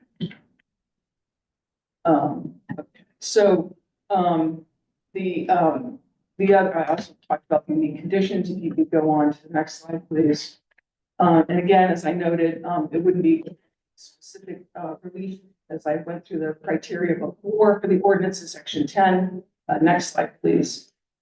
And then, as I noted, also the applicant agrees that it will be employing an arborist as needed for pruning and oversight during construction, and we would accept that condition related to this proposal. You have the arborist report that notes that if the pool is located where we can legally put the pool, there would be significant root damage that would occur. But if it is located further away and done carefully, that would be beneficial. And also the lifting of the improvements and the loosening up of the dirt and allowing more water to go through will also be improvements related to the lifespan of the tree. Next slide, please. And I just want to show you, this is the legal location that we could locate the pool without any relief whatsoever. So again, this is not a special privilege that would be granted, as the applicants can locate a pool. However, we think that the better location of the pool related to particularly saving the tree would be where we propose to put it. With that, I'm happy to answer any questions. Thank you, Attorney Mead. With that, we'll close the presentation and go to public comment. Anyone? Excuse me 1 minute, Mr. Chair. I forgot to tell you, we did provide letters of support from all of the from both sides, the butters on both sides, both on High Street as well as Winter Street, and then on further down Winter Street. So we provided 6, 7 letters of support. All of those letters are part of our. Yes, you have them. Okay, so Yes. very good. Thank you. With that, and having closed the presentation portion, we'll go to public comment. Anyone in the room wish to be heard in connection with the application? So just kindly raise your hand and come on up to the podium and we will hear you. Seeing no hands, we have only 2 individuals online. Anyone who, among the 2 folks that are online, I see 2 individuals that have their names associated with their Zoom ID. If you wish to be heard, just go ahead and virtually raise your hand and we will unmute your mic, ask you to do the same, and we will hear from you. Seeing no hands online and none in the room, I will close public comment and go to questions from the board. In no particular order, anyone who wishes to kick things off. Let's see. In the cover letter that was submitted, you referenced an attached arborist report. Yes. It wasn't attached. It was filed. It's filed with the application. Take a look and see it attached. We have an arborist. We have an arborist report right here. Sorry, I thought it was attached. Yeah. Is there something in the report that says we how far should be safe? So yeah, so you see that picture right there. That's the location here. Let me just give you the comments. So an ideal situation, a 50-foot DBH tree, 50-inch DBH tree would have a 50 to 70 feet of soil area available. Which is a significant area. The tree is limited by hardscape and structures. That's the current situation. A pool installation in this area would likely require cutting roots 2 feet or more in diameter, affecting health and stability of the tree. So that would be on that situation. And then if you go back up to one of the first slides, which is the pool located at the back. His conclusion, the pool installation in this area would not have much effect on stability, but feeder roots would still need to be compromised, which is why you would need to take care during the construction with an arborist.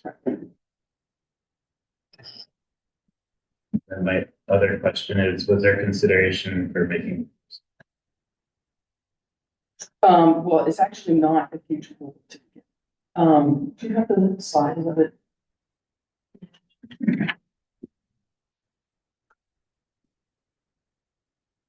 Like 14 by 28. Yeah, I think one of the sheets has the dimensions. Okay. You just have to zoom in a bit. So even locating it, if you located it closer to up where it was legal and made it smaller, it still would be in the root zone that the arborist says should not be, would require major roots. If it was the same size and shape as this thing, but rotated so it wasn't in the front setback, pushed close to the driveway. Would that be? Yeah, because you still, the front of the pool comes up to the root zone, the big root, the larger root zone of. So we did flip the pool around a number of different ways. The problem is anytime you flip it, and so it runs parallel to Winter Street, then it becomes an issue with the tree.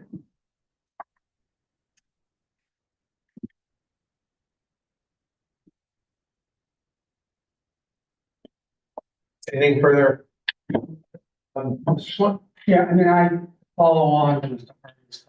And my question, if I might go to the board here, is, right now the pool, there's a green area between the pool and the driveway. What is that? Oh, that's the planting. So there is a, if you go to the next slide, there's a retaining wall. So there's a retaining wall at the back of the drive. You can see it, the back of the pool on the left side of the drive. Right, could you go back to the, plot plan there? Could you blow it up a little bit where the pool is?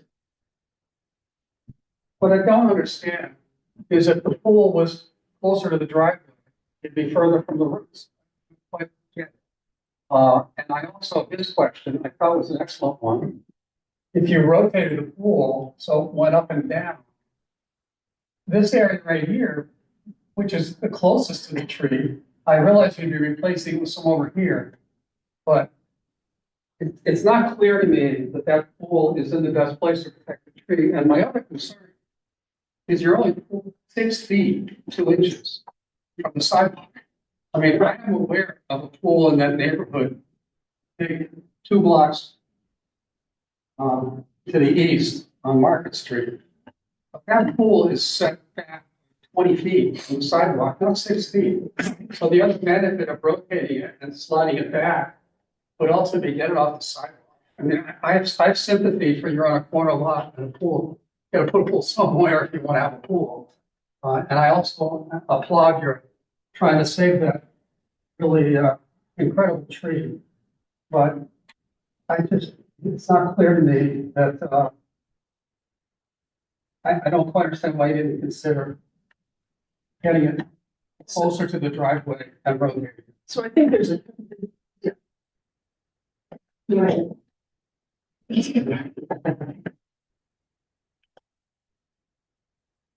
Chairman, whether DEC, I created this plan with the assistance of Sonia Champion. So the grade difference as you go down Winter Street is fairly substantial. So what that is, that's 2 walls, 4-foot walls. So you're not looking at an 8-foot wall up against the driveway as you come up Winter Street. So this provides screening and shade and a transition from the driveway to the pool. So even though you're 6 feet from the sidewalk, you won't even know the pool is there behind the screening and the walls. I have no question. Just wanted, Mr. Agnew. This is my question. So the footprint of the building, we have to take into account whether the applicant has changed the conditions on the lot. My understanding is that the building was expanded in recent years by this owner. When did that occur?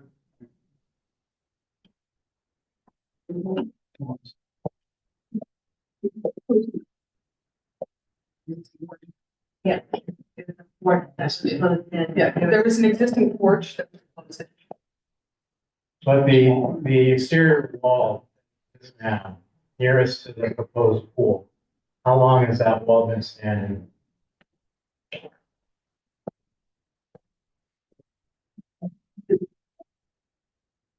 The porch didn't run to the back of the house, the extension of a year. It just poured concrete. So they extended the porch to the back wall. I only asked when the construction was done. A year ago, she said. Further questions, Mr. Agnew? Any further questions? I was gonna ask, just following up on, how high above the sidewalk level would the swimming pool be at the conference? I mean, they were talking about 2 4-foot walls, or I think the Chandler said. So if you look on that plan close, you can't see it, but the wall is 4 feet. The interior wall is 4 feet, the exterior wall on the driveway is 8 feet, but it drops as it gets closer to the street. And then it diminishes as it goes up the street because of the change in grade. Right, so at the location where the pool would be, you're looking at a wall. How high above you would it be if you were walking past on the sidewalk? Okay, so you could, go to the next slide, please.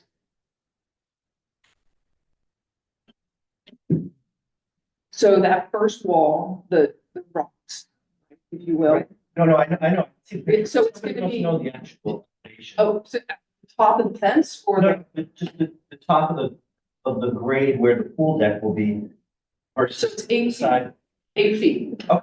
8 feet. yeah. Step back. And then does the,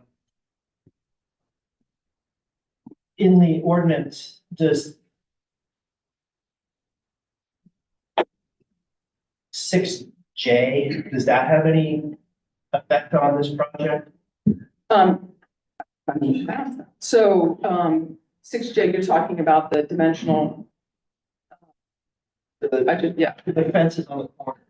yeah, so that one doesn't, but visibility from driveways does. So the fences on the corners doesn't. Because you've got enough depth. Correct, that's exactly right. The fences on the driveways, which is 6K, does, except for that it doesn't apply here because you're only turning right out of the drive because it's one way up.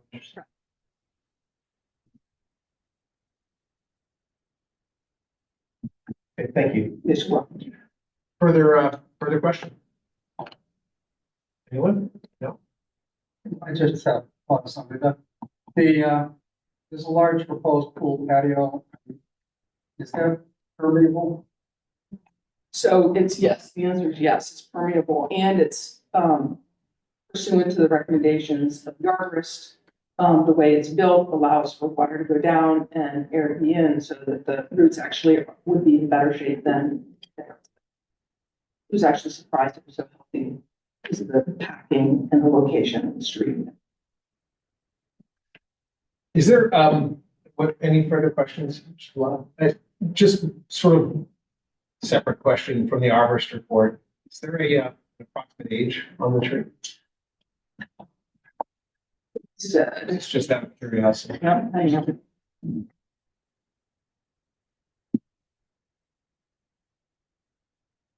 So it's about 50 feet in height.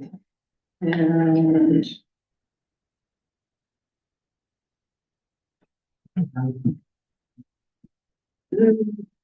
so he said 100 to 150 years, right? He said some property just gonna be 400 years. But between 100 and, Well, yeah, right? he said that he's talking about the lifespan of a European beach. Right.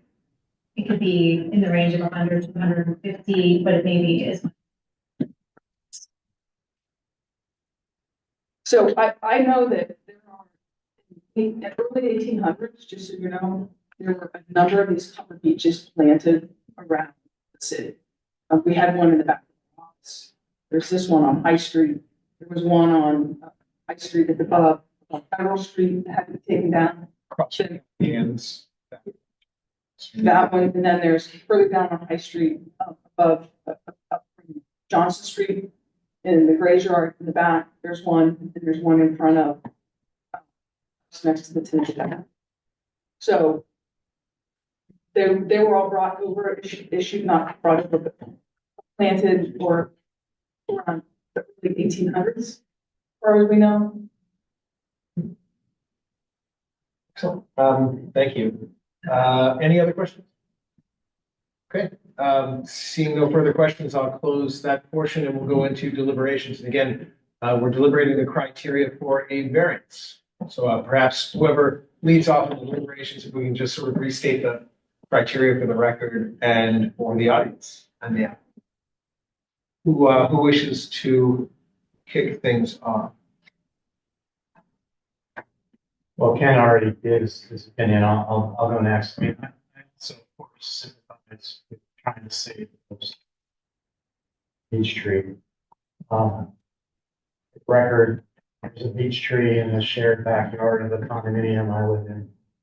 We spent thousands and thousands of dollars trying to keep it alive. Like, personally, I understand. The problem here is variance. So there are specific findings that have been made for state law, and there's an elaboration under our code, and I'll read some of them as the chair asks. The Board of Appeals, in section 6A of Roman 10-H. Zoning Board of Appeals finds that owing to circumstances relating to soil conditions, shape, or topography of such land or structure, especially affecting such land or structures, but not affecting generally the zoning district in which it's located. A literal enforcement provisions of this ordinance would involve, quote, substantial hardship, financial or otherwise, to the petitioner or appellant, and that desirable relief may be granted without substantial detriment to the public good without nullifying or substantially derogating the intent or purpose of this variance. Attorney Mead gave arguments how they meet some of those. In our code, it goes on to say the power to vary the application of the zoning ordinance must be sparingly exercised only in rare instances and under exceptional circumstances, peculiar in their nature, and with due regard to the main purpose of the zoning ordinance to preserve the property rights of others. Before the variance is granted, the court must find the following conditions to be present and restored. Conditions and circumstances are unique to the applicant's lot structure, building do not apply to neighboring land structure in the district. 2, strict application of provisions of this chapter to deprive the applicant of reasonable use for building in a manner equivalent to use permitted to be made by other members of their neighboring land structures and buildings in the same district. 3, the unique conditions and circumstances are not the result of actions of the applicant taken subsequent to the adoption of this chapter. 4, relief will not constitute a grant of special privilege inconsistent with limitations upon other properties in the district. And it goes on and on. There's a lot. It's hardship. Doesn't the applicant has created himself. That's what my question was coming from. So look, I think that this design of a pool is good. Chopping down the tree and building a fine pool, of course I do. We have professional designers who figured out a way to do it, but I don't see how we can make the findings. And one thing that I just want to point out is that, it's hard for us to ignore that, you did the addition. I'm looking at the description of the line. Project cost was estimated at $325,000 just for physical change. I don't know. This was back in 2004. It was issued on December.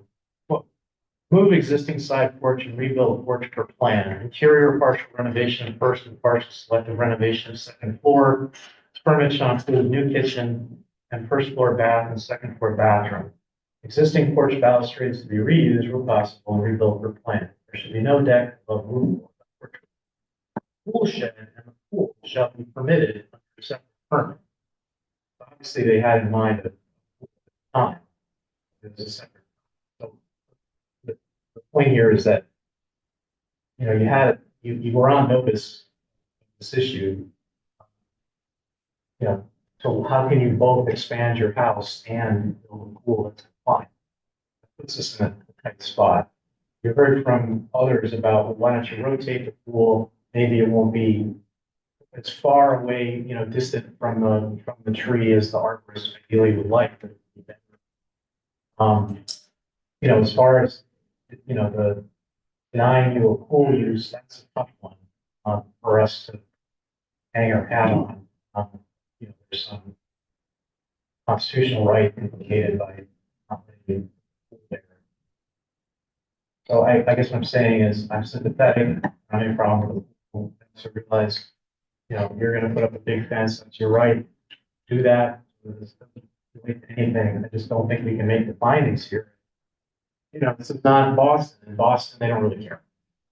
They care who's going to do it. Not the experience I've had here. Okay, thank you, Mr. Eichmann. Further deliberation? Anyone wish to add to, yes, Mr. Ginta? Usually when it comes to these variances, I'm always on the opposite side. I understand the rules, but I look at this as common sense. And when you talk about trees, especially a tree this significant to the city puts prices on trees. They will refuse to cut trees down. They will make sidewalks that do that. Brand new sidewalks do not kill the tree. In this instance, they are spending a lot of money and a lot of time to save the tree. To make all this work on their property, and I get that, I appreciate that, what you're doing. I know you could legally put your pool in, and you are gonna kill that tree. Because you're gonna have to cut enough of that tree away under the ground, it is gonna die. And that's not something the city of Newburyport would ever allow to happen if this was on public. So I understand that. So I think you've done your best to save an asset to the city. And I also think the way you position the pool with high walls, I've walked this street a million times. I realize you're street level when you're at the tree, but by the time you get to the driveway, it's way high and it's very private. I think you've done a very good job in a tough situation here. But all that you've done for the tree is wonderful because let's face it, 30, 40 years ago, they would have just cut the tree down.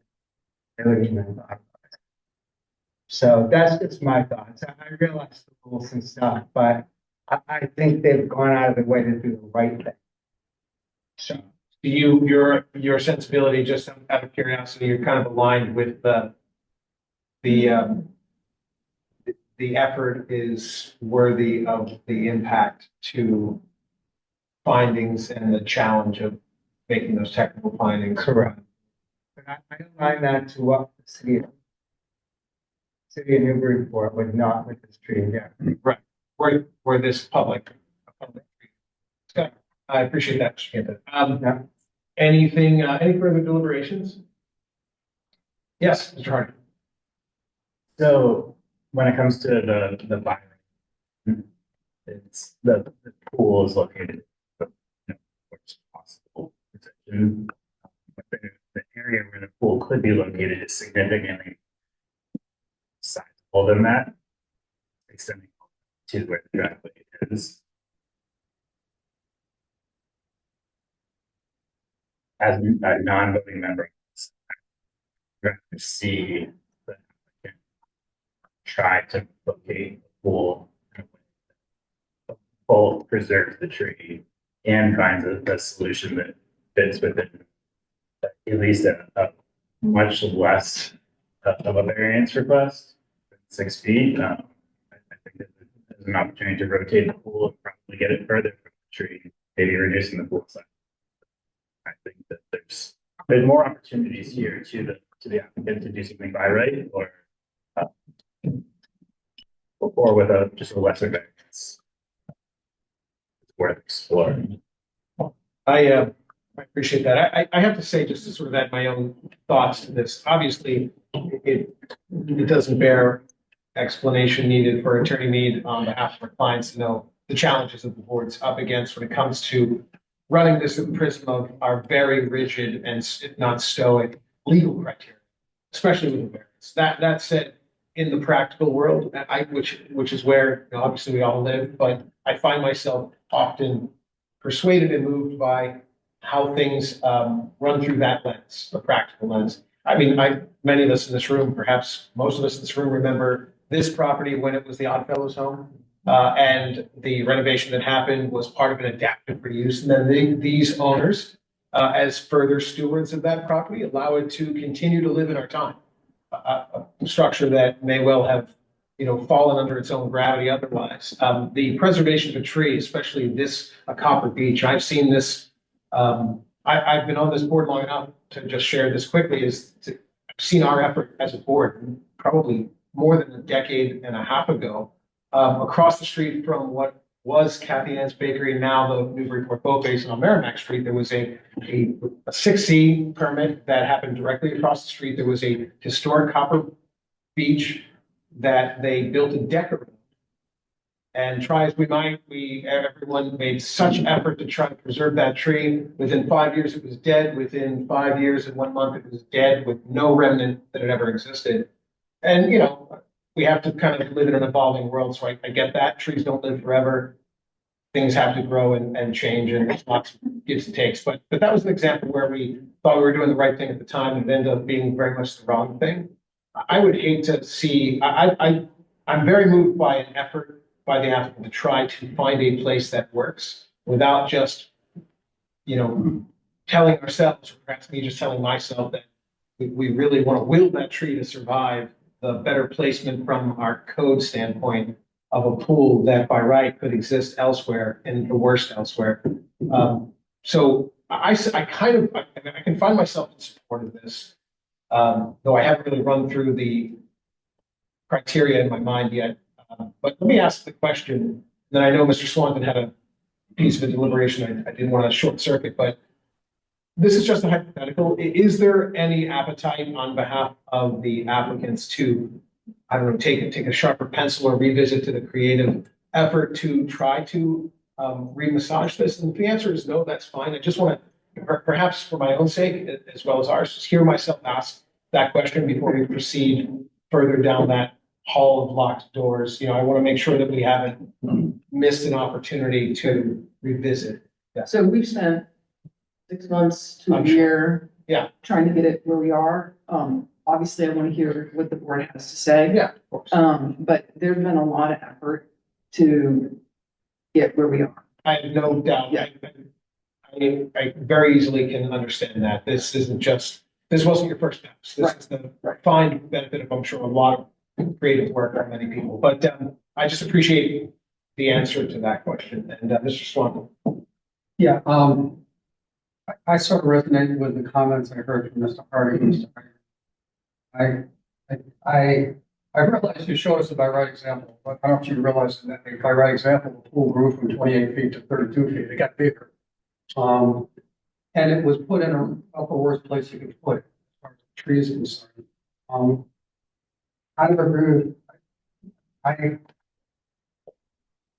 and Mr. Harding said, why didn't you consider rotating it and having it as far from the tree as possible? That's the part I don't understand.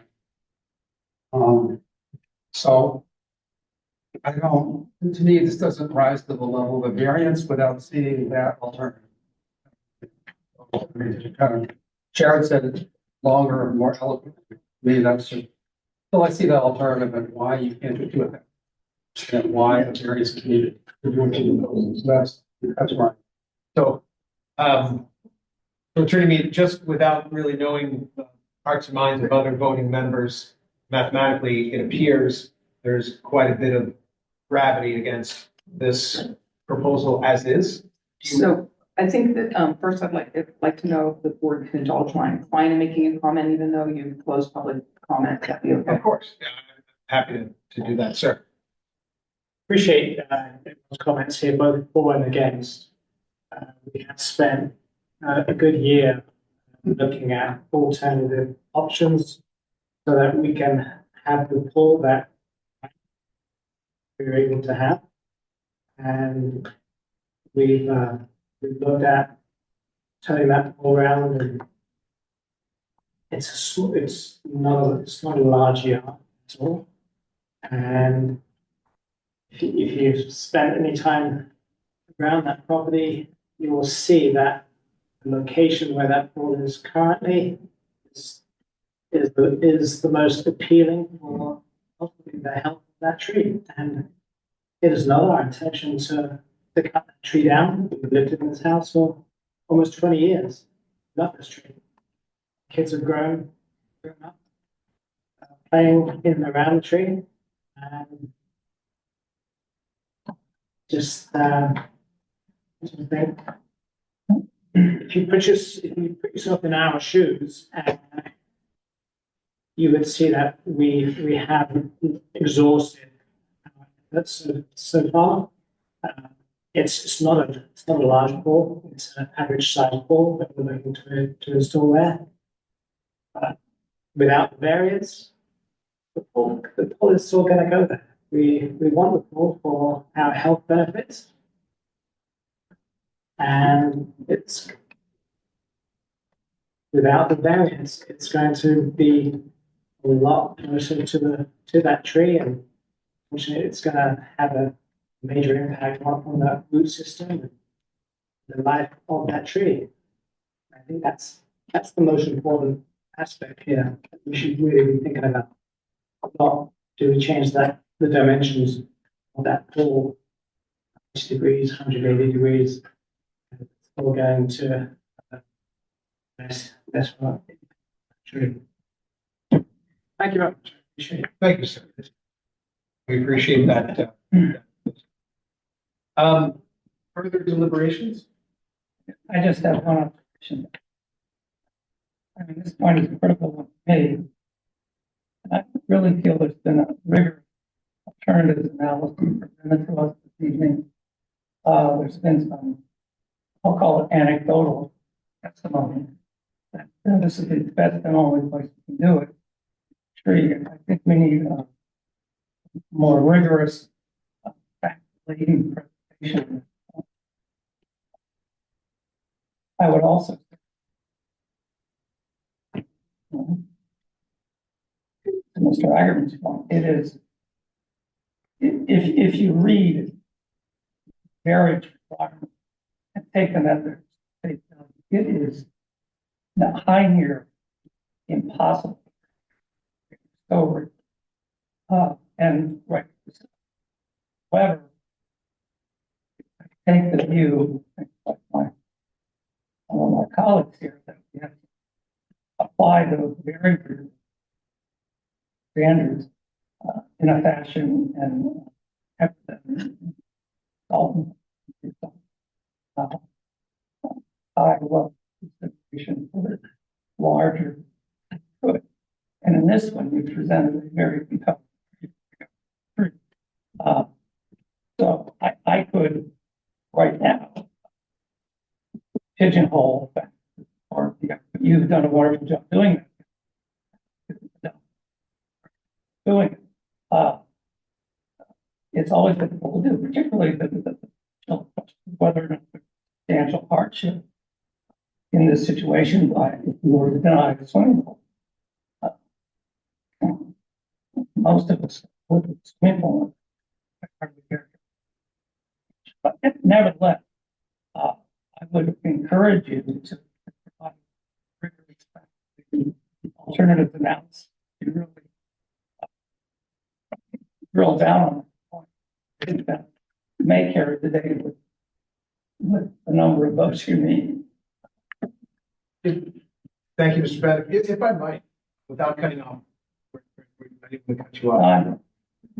Attorney Mead, hearing Mr. Bennett's comment, if you'll indulge me for a moment, members of the board, with respect to Mr. Bennett's comment, is there an additional level of information and data which, if presented, you would find to be valuable in a favorable way with respect to the application of the criteria? And the reason I ask is I think it's fair game with respect to asking an applicant to step back and perhaps continue to spend money in an effort. If there is no hope, there's no shame in saying so, and it's, no one's married to that commentary this evening by any means, but I think times like this, it's worthy of us to try to at least give an applicant the idea, a sense of whether additional information would help refine one's decision-making. So I guess I put that to you. Yes.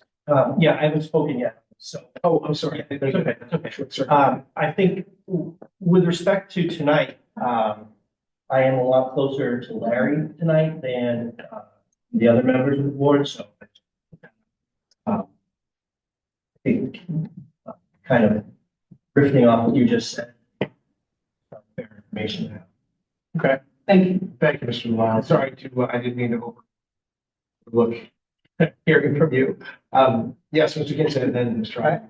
I was just wondering if we end up continuing this, I mean, this is a pretty small piece of property. This is a pretty small. Obviously a pretty big tree next to it. Would going out and walking this property make a difference? Like, I don't know, it's a corner lot, but it goes down, there's a lot going on here in a very small place. I just don't know if seeing it for real would make people feel different about what I perceive as the right thing to do, but I might be wrong. My right might be wrong. I'd be interested to, I'll answer for myself and then of course hear from everyone, but not necessarily for me. I feel like I know this property from having walked it very close in. Many years ago, I was actually inside of it long before the current owners were there, but that said, I've got a pretty good feel. How about other members of the board?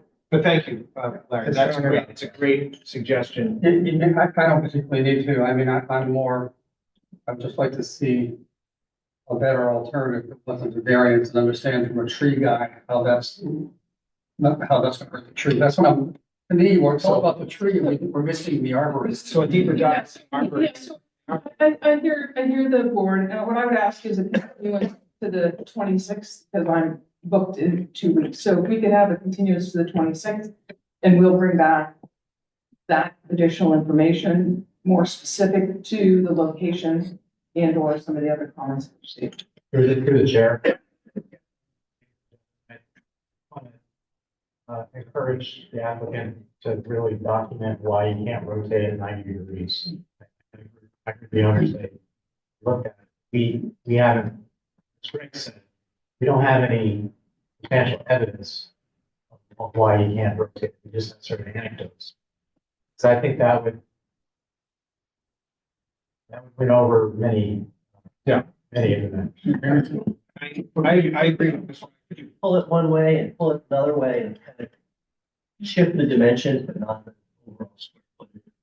Yeah, I mean, putting into the record the basis, the granular basis by which this board could make its findings and anchor its findings it goes a long way toward the board being able to make and anchor findings. Right. So, I know I don't need to say that out loud, but if that's something that applicant's willing to do as well, that's important. Well, obviously, I did that before, but I understand that folks would like it more specific as to this. So, right. Yes, the answer is yes. So the applicant's request to continue to the 26th of May.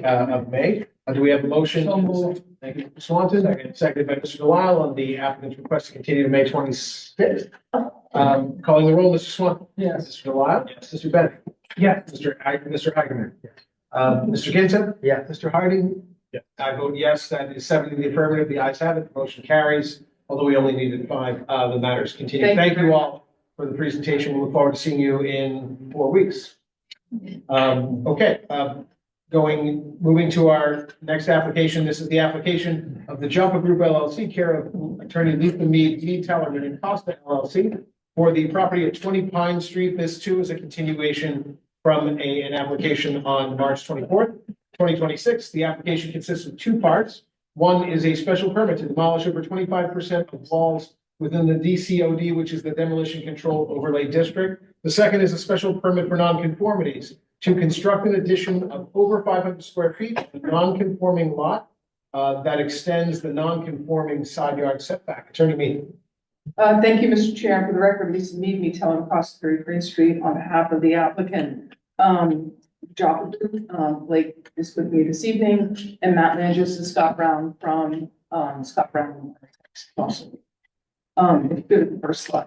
Let me just say right up front, which many of you probably already read, while we propose to remove 58.29% of the exterior walls, of that amount, 42.39% is of the later added 1980s addition, and only 15.9% is of the original historic structure. So I just want to throw that out for everybody ruminates on that for a little bit.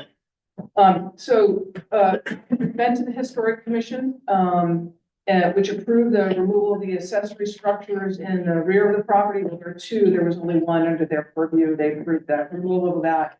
And they noted support for the overall project, particularly given the setback of the proposed addition and garage, which we're going to talk about in a little bit, which allows the original structure to be more prominent on Pine Street. The property is pre-existing non-conforming for lot area. primary front yard setback and right side setback. I just want to make a note that every one of my applications this evening is a corner lot. Just realizing that. The structure and the property will continue to have the following non-conforming dimensional requirements. So the R2 district requires a minimum lot size of 10,000 square feet. The property has 6,731. The primary front yard setback is 3.9, where 25 feet is required. The right side setback is 6.5, where 10 feet is required. The right side setback will be extended along the right property line. That's our extension under non-conformity. The rear setback will be improved with the removal of the accessory structure. We go to the existing primary structure was constructed in around 1881 to 1888, according to the title, 1870, according to the district data sheets, where it's classified as contributory, and 1870, according to the assessor's records. Structure does not appear on the 1872 city of Newburyport map. Therefore, it does appear that the later 1881 to 1888 dates are correct. We go to the next slide. So here's the 1872 city of Newburyport map. You see Pine Street's like right in the middle of that plan. I don't know if you can kind of run your cursor down it. And this house doesn't yet exist on the next slide, please.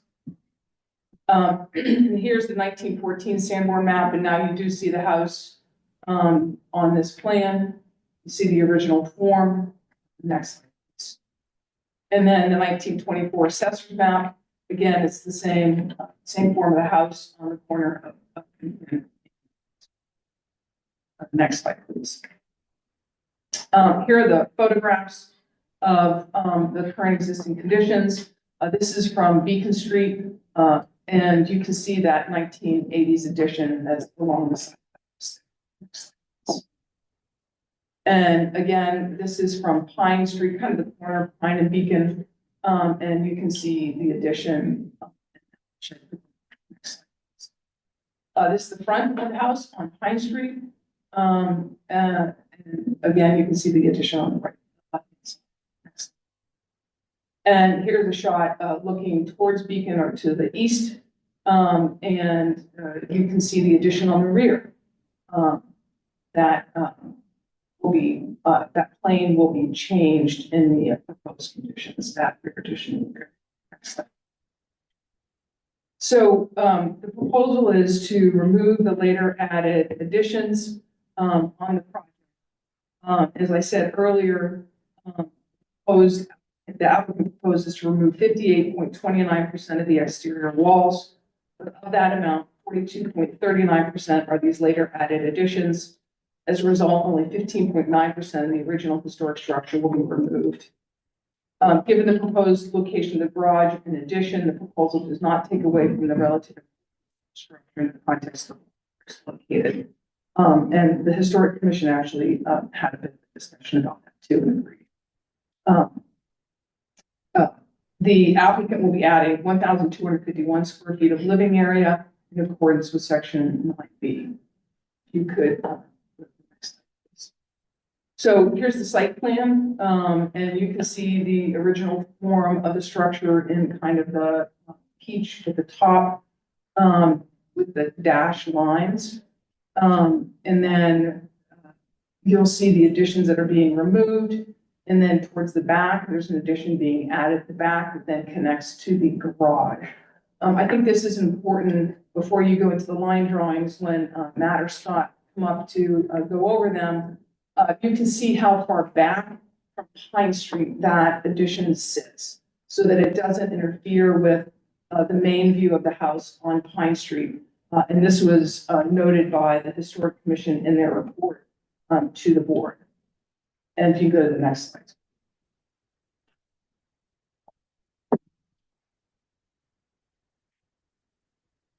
And that would move to Matt.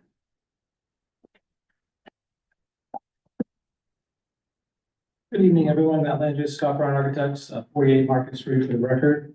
Caitlin, if you don't mind going back to just one more time. So, the goal of this project really was to increase the legibility of the original structure by reversing these 1980s additions, but also at the same time incorporating an addition that sort of stems from some of the character of the existing house, but still stays.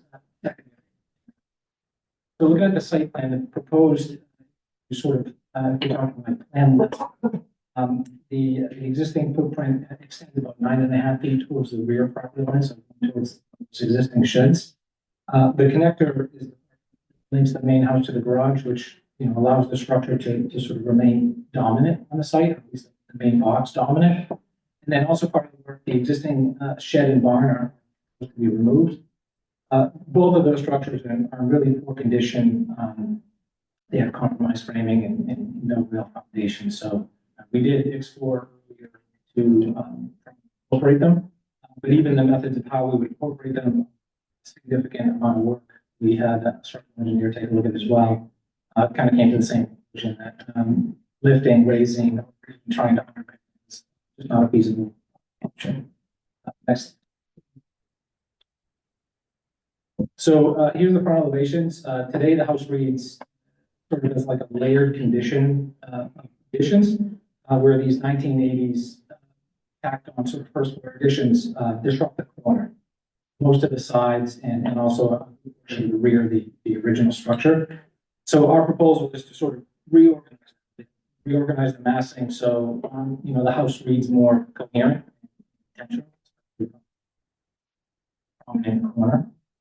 So really that approach involves a number of things, but removal of those elements, restoration of the character defining elements, which we believe to be 202 windows, additional 4-inch clapboard siding, reconstructed dormer with a steeper, more pitch, the red dotted line on the proposed elevation on the bottom, sort of shows the existing versus proposed overlaid on top of each other, and then also part of the, you know, restoration and shifting this dormer is to decrease it in width and push it further back from Pine Street. We didn't really need a lot of that space, so we took it as an opportunity to decrease it and push it closer towards the garage. Next slide. So here you can see the extension of the main structure and the removal of that low slope roof, the existing is being held. In response to the Historic Commission feedback, the addition, we made an adjustment to the addition and stepped it back from the existing structure, which resulted in a 6-inch decrease in height.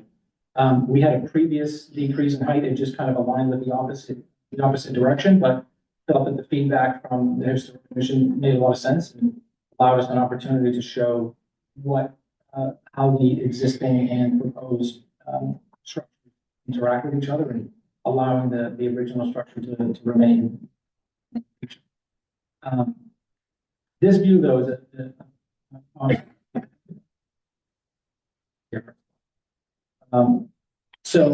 This view is a bit deceiving. This is sort of where you can see that 6-inch step back, step back and siding, 6-inch step in the height, but it is a bit deceiving. The fence is, you know, about 6.5 feet away. There's also a large tree along that property line. I think you can see it in one of the existing photos from that street. So a little deceiving, but I still think it's important regardless. Next slide, please. So these are the rear additions. You can see the shallow first floor additions, how they round it back, the existing, the rear and the right side. The gable steps back, you know, with this proposal on the bottom, which I think creates, you know, a small but important shift to, you know, highlight what is new versus existing. Next slide. So this was the first DCOD calculation sheet that we did, and we thought it was important to sort of break that down in a bit more detail. You go to the next slide, please. So when you hear 58.29%, it's at face value, it feels very significant and a big number, but I think it's sort of critical to understand that a large portion of that number is driven mainly by the removal of these non-historic additions. So the green sort of colors, the historic walls that are being removed. And you can see that, you know, it's largely on the front right and left sides between 4 square feet, 70 square feet. The non-historic wall removal, which is in red, is the significant square footage that we're moving, and the blue being the existing walls to remain. So the majority of the work that we're moving, or that's the intent really, is to remove that non-historic material. And, you know, in our opinion, is a pretty critical. So there's a breakdown that we wanted to share, and we thought was to get across to the board in an appropriate way. Next slide, please. In a similar fashion, a lot of the drawings and you know, 2D elevations that I think we present a lot of times don't read the way that they appear to be in reality. So we had a couple of renderings put together and show a number of things. One being the relationship of the garage to the street and how it's sort of in nature and pushed back. Also gives us an opportunity to highlight the corner as you're coming down Pine Street. And then as you sort of take a right on Beacon, Caitlin, if you can go to the next one. I think this view is where most often, you know, people would sort of be coming from. So the two main axes we wanted to look at, the upward, again, it's a corner lot, so both sides are kind of prominent, but the garage is smaller in height, it's pushed back a lot from the street. We spent a fair amount of time making sure those additions that we felt were not really appropriate historically or even functionally with the original box are gone, and it sort of brings back some of that original character. And to also show, in addition, that not only reads secondary massing, but a scale that fits comfortably within the neighborhood. This is sort of a little bit of an undersized two-car garage, so we were sensitive about trying to make it, you know, as tight as we could. But overall, I mean, the project really is sort of, you know, three main things: removing those historic elements, the non-historic elements, sorry, restoring the original structure, and then introducing an addition that would be contextually appropriate. I think, you know, in my opinion, and the reason why we're really excited about this project is that we feel like it reflects how historic homes sort of evolve over time, which in my mind allows an opportunity for changes that preserve their character, but also allow them to be open enough for a family to live in them. Happy to answer any questions, but for the meantime, turn them to the attorney. Good, the next slide. Thank you, Matt. So as the board knows, the board has to consider this. We're looking for two different permits: special permit under the DCOD and a special permit for nonconformities.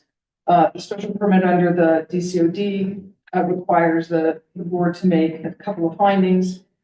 Here, as we noted earlier, only 15.9% of the original structure is being removed. The bulk of the exterior wall removal is the 1980s, which in fact hides the original form of the home. And we think that the board can find that this later added addition or additions, that given how they impact the form of the original home, that they have no substantial remaining value to the historic structure. The removal of these areas account for, as I said, 42.39% of the overall demolition of the exterior. And as to the historical significance of this structure, the additions have no historic significance. On the other hand, the main form of the home is being retained. This proposal with one change was favorably looked upon by the Historic Commission, and that's the change that Matt noted. They requested differentiation on that rear addition, which was provided. The commission commented that it appreciated the setback of the garage, which allows for the original house structure to be prominent on Pine Street. And then there's the general special permit criteria for the demolition overlay district that we're, excuse me, the DCOD that we're required to go through. I did provide all of those explanations, items 1 to 9. And in regards use, it continues to be a single family home. Would the board like me to go through each one of those special permit criteria, or is my submission sufficient? Yeah, I'm comfortable with the submission. Does anyone else have any difference of opinion? Great. We'll go ahead. The special permit for nonconformities. Section 9 requires that the applicant seek a special permit for nonconformities. We are extending the right side setback, and we are increasing the livable square footage by 1,251 square feet.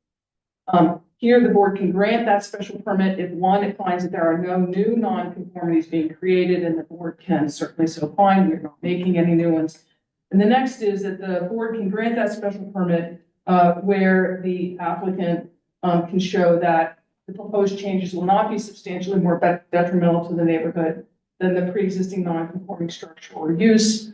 And they can take into consideration the size, mass, and scale, etc. So here, the proposed extension on the right side setback follows the same line as the existing non-conformity. The home will be continue to be at 25.7 feet from the rear lot line.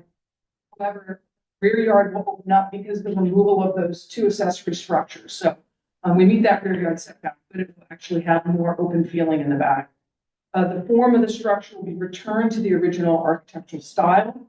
The proposed attached garage is set back from Pine Street approximately 20 feet, and therefore does not overwhelm the street or the historic structure. And it's set back from Beacon Street over 25 feet. Obviously, it meets the setback requirements, but more importantly, it leaves that corner open and still allows the obvious view that Matt noted of that house. Also, as can be shown on the My Maps, if you go to the next slide, the Pine Street includes an eclectic mix of homes, lot shapes and sizes. And you just hold right there for a second. The Beacon Avenue, on the other hand, has more regular shaped lots. So you can go to the next slide, Caitlin. So you can see in the blue is the outline of the property at hand. I'll note across the street is a multifamily development. And then you can see some of the houses we're going to talk about. The proposed structure will include 2,612 square feet of living area. 24 Beacon Avenue next door includes 3,256 square feet. 18 Pine Street, which is a two-family building, but still from a massing point of view, includes 2,713 square feet. 14 Pine Street includes 2,208 square feet. 25 Beacon across the street includes 2,301 square feet. And 23 Beacon includes 988 square feet. It's a little cave.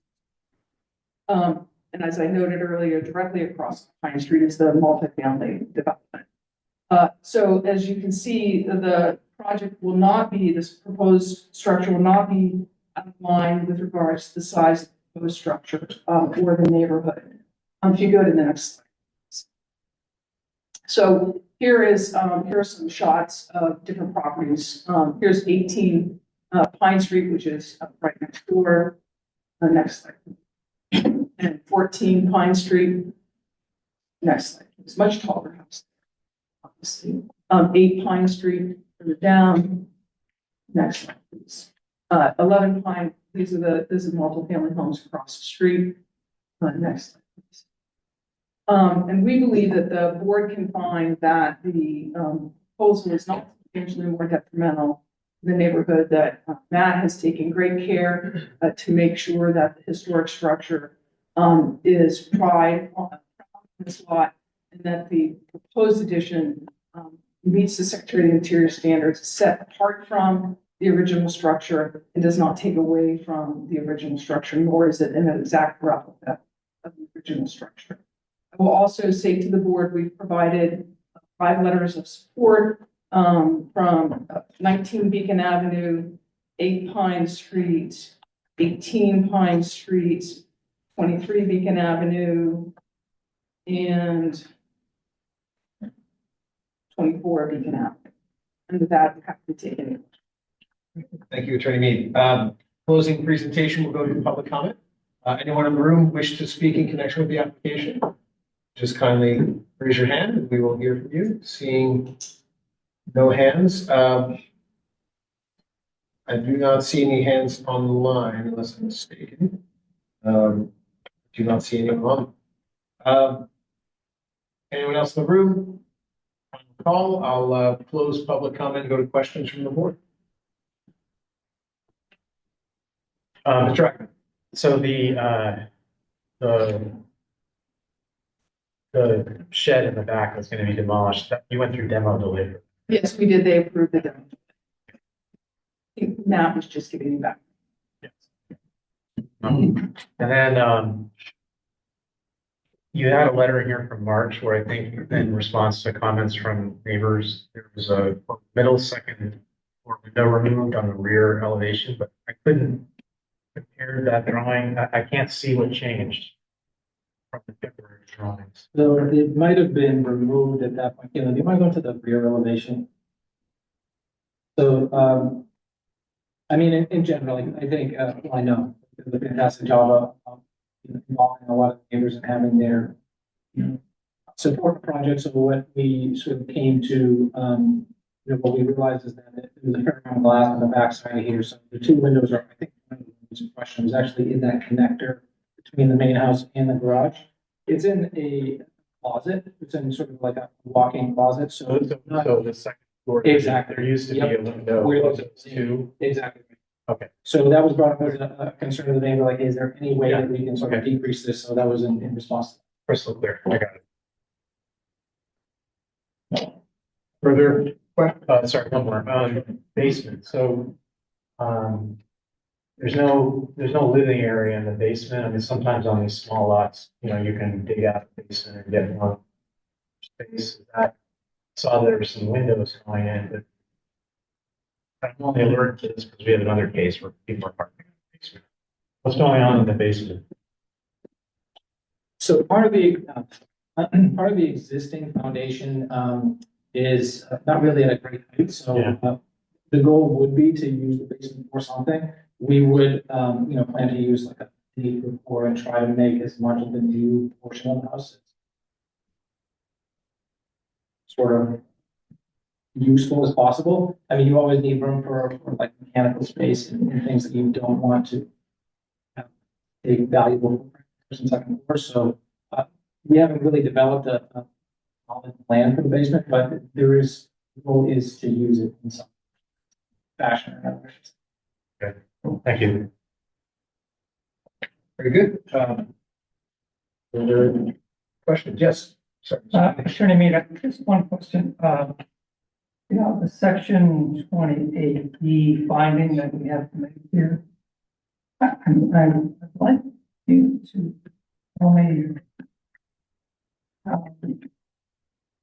how I make that finding here. That is to say, what evidence is substantial in the record that the building contains no substantial remaining market value or reasonable use? Struggling. So, we believe that the historic home itself has substantial value and has remaining substantial use. It's the 1980s addition on there that has no historic value. And that's the finding we're asking you to make. Relative to this. Correct. That's correct. Yes. Anything else, Mr. Becker? No. Anything further? Mr. Kinzer? This house looks like it's on a pretty small lot. And I'm just curious, like, what was the size of the original structure? Minus the 1980s addition, and what's the size of what you're on? So the lot is actually large, for the R2 district. And it is, hang on, I said it in the beginning. There was a picture that showed this lot to be a little rectangle, but everything around it was big. No, this 6,731 square feet is this lot? Yeah, that's a big lot. All right. So, I don't know if you want to go to the Sanborn map, that's probably It may have been your, the artist drawing that made it. Oh, it makes it look, It yeah, makes it look like a very small lot right there, way that it. it's actually one of the largest lots. It is. Yeah, Okay. right, if you go down Pine Street, you can show the my maps again, I Yeah. think, Caitlin. Was just a little worried that we were putting a lot of house in a small lot. No, we don't.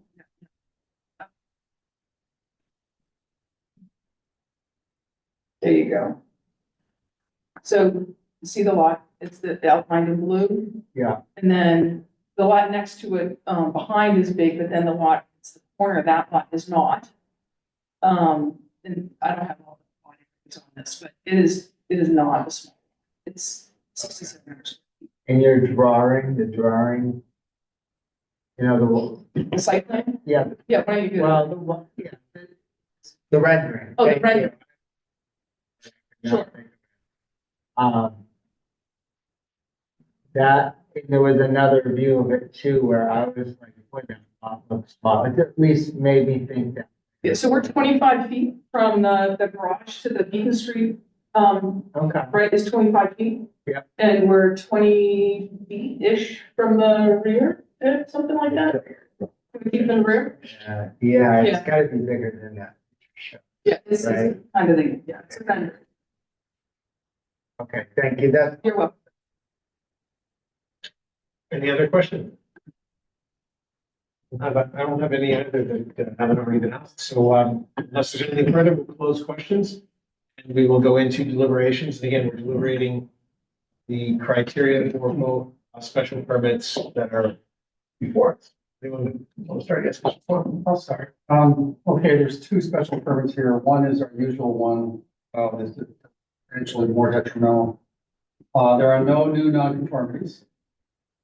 And as far as, massing, as far as potentially more detrimental, it is growing from 1361 to 2612 square feet, plus a two-car garage. I mean, that is a fairly substantial increase in massing.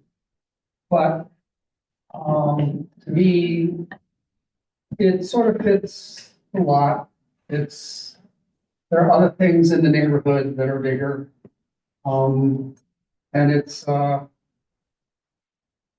fact that the new addition is kind of set back from the original house and set back a lot, and then 6 inches lower also.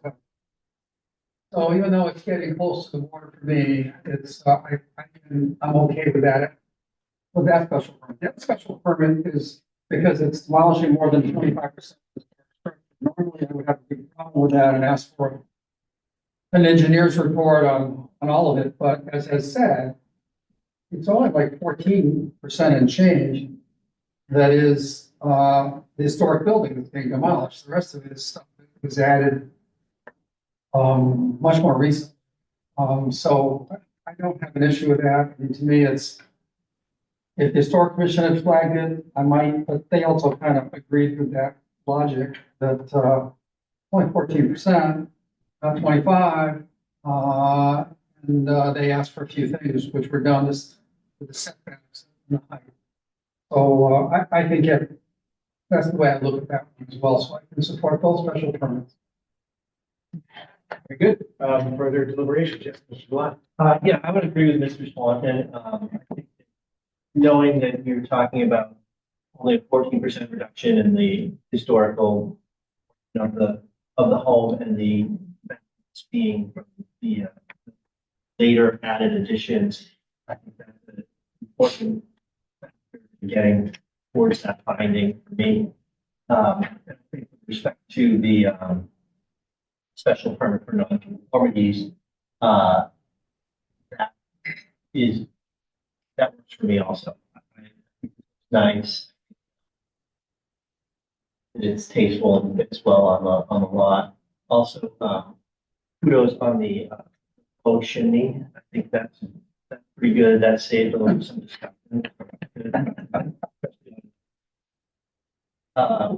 So yeah, I can support. Very good. Thank you. Further deliberations? I concur with Mr. Black. I'll go a little deeper, but the bottom line is with the project. So on the DCOD, we've already, Greg asked and answered, it was answered how we can make the finding. We don't need to do that together. So that makes sense. I do want to note for the record, there are other properties in the DCOD where accessory buildings are mentioned in the 1984 inventory. This is not one. So, for example, in 87 High Street, which came before you a couple of years ago, I live nearby. I know about that one. Parents' house was specifically noted, so that was subject to DCOD protections, but for the benefit of the public, the shed that went through demo delay is not. It went through demo delay, not set. On the nonconformities, this takes a little work with this neighborhood. I had to go back and look at it again. I hadn't really spent any time there in days. And it's weird because it originally really was an industrial area. Lots of shape. So behind the Shepherd family, for example, on 14, there used to be a hothouses for farms. And of course, the playground was so this is a very different area. And I raised that because it had to do with what I saw with the existing driveway. It was pretty wide. We had another project where we didn't want too much driveway and too much curb cut. This one's fine in context. It's fine. Also, the bulk generally I think is fine. There are large multifamily buildings across the street. I don't think, and I do want to give kudos that the board, at least most of us, I think all of us appreciate when an architect makes the effort, to do some architecture. So that's great. The last thing though is the renderings. This rendering is the one that is most important to me, and I here. The other rendering, A7, I don't think, can you go back on? I don't think actually is helpful. It really doesn't match drawing A1. So I just want to go to A1 and I want to ask a question. It's not a deal breaker. Yeah, A1, and if you could zoom in on the post elevation. So that's the actual elevation, and as Ken said, there's a big garage. It's not, you're essentially doubling the size of the mass. In context, I just wonder if you could possibly the connector, although it's set back 20 feet, and that's great. So this is misleading because there's a planar difference. Does that roof have to be quite so high? And the reason I asked is there's Federal Street support citizens. It was a similar kind of addition to an historic building, and I think personally I made a mistake. I should have asked the developer to lower. Is there a possibility of lowering that roof just so it's noticeable? Connector? The connector between the garage and the historic house. So, if I could just give you that answer. The ridge on that connector is 1.5 feet lower than the existing ridge. No, I know. I know. And there was a similar gesture made on this Federal Street project. It's just, I'm just asking if you can squeeze any more without ruining your plan.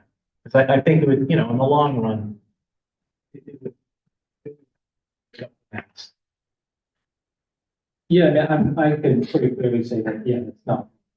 We haven't had detailed yet, but I'll be happy to produce that, 6 inches or. All right. So yes, no. That'd be great. With that, very good. Anything further? I concur with my colleagues. I think I certainly feel that I can support both of these applications as well, for all of the reasons that my colleagues have stated. So any further deliberations before we close?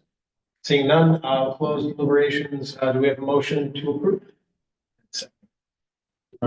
I'll make the motion because I have to do the condition. Let me just see what we're doing about trees. Trees?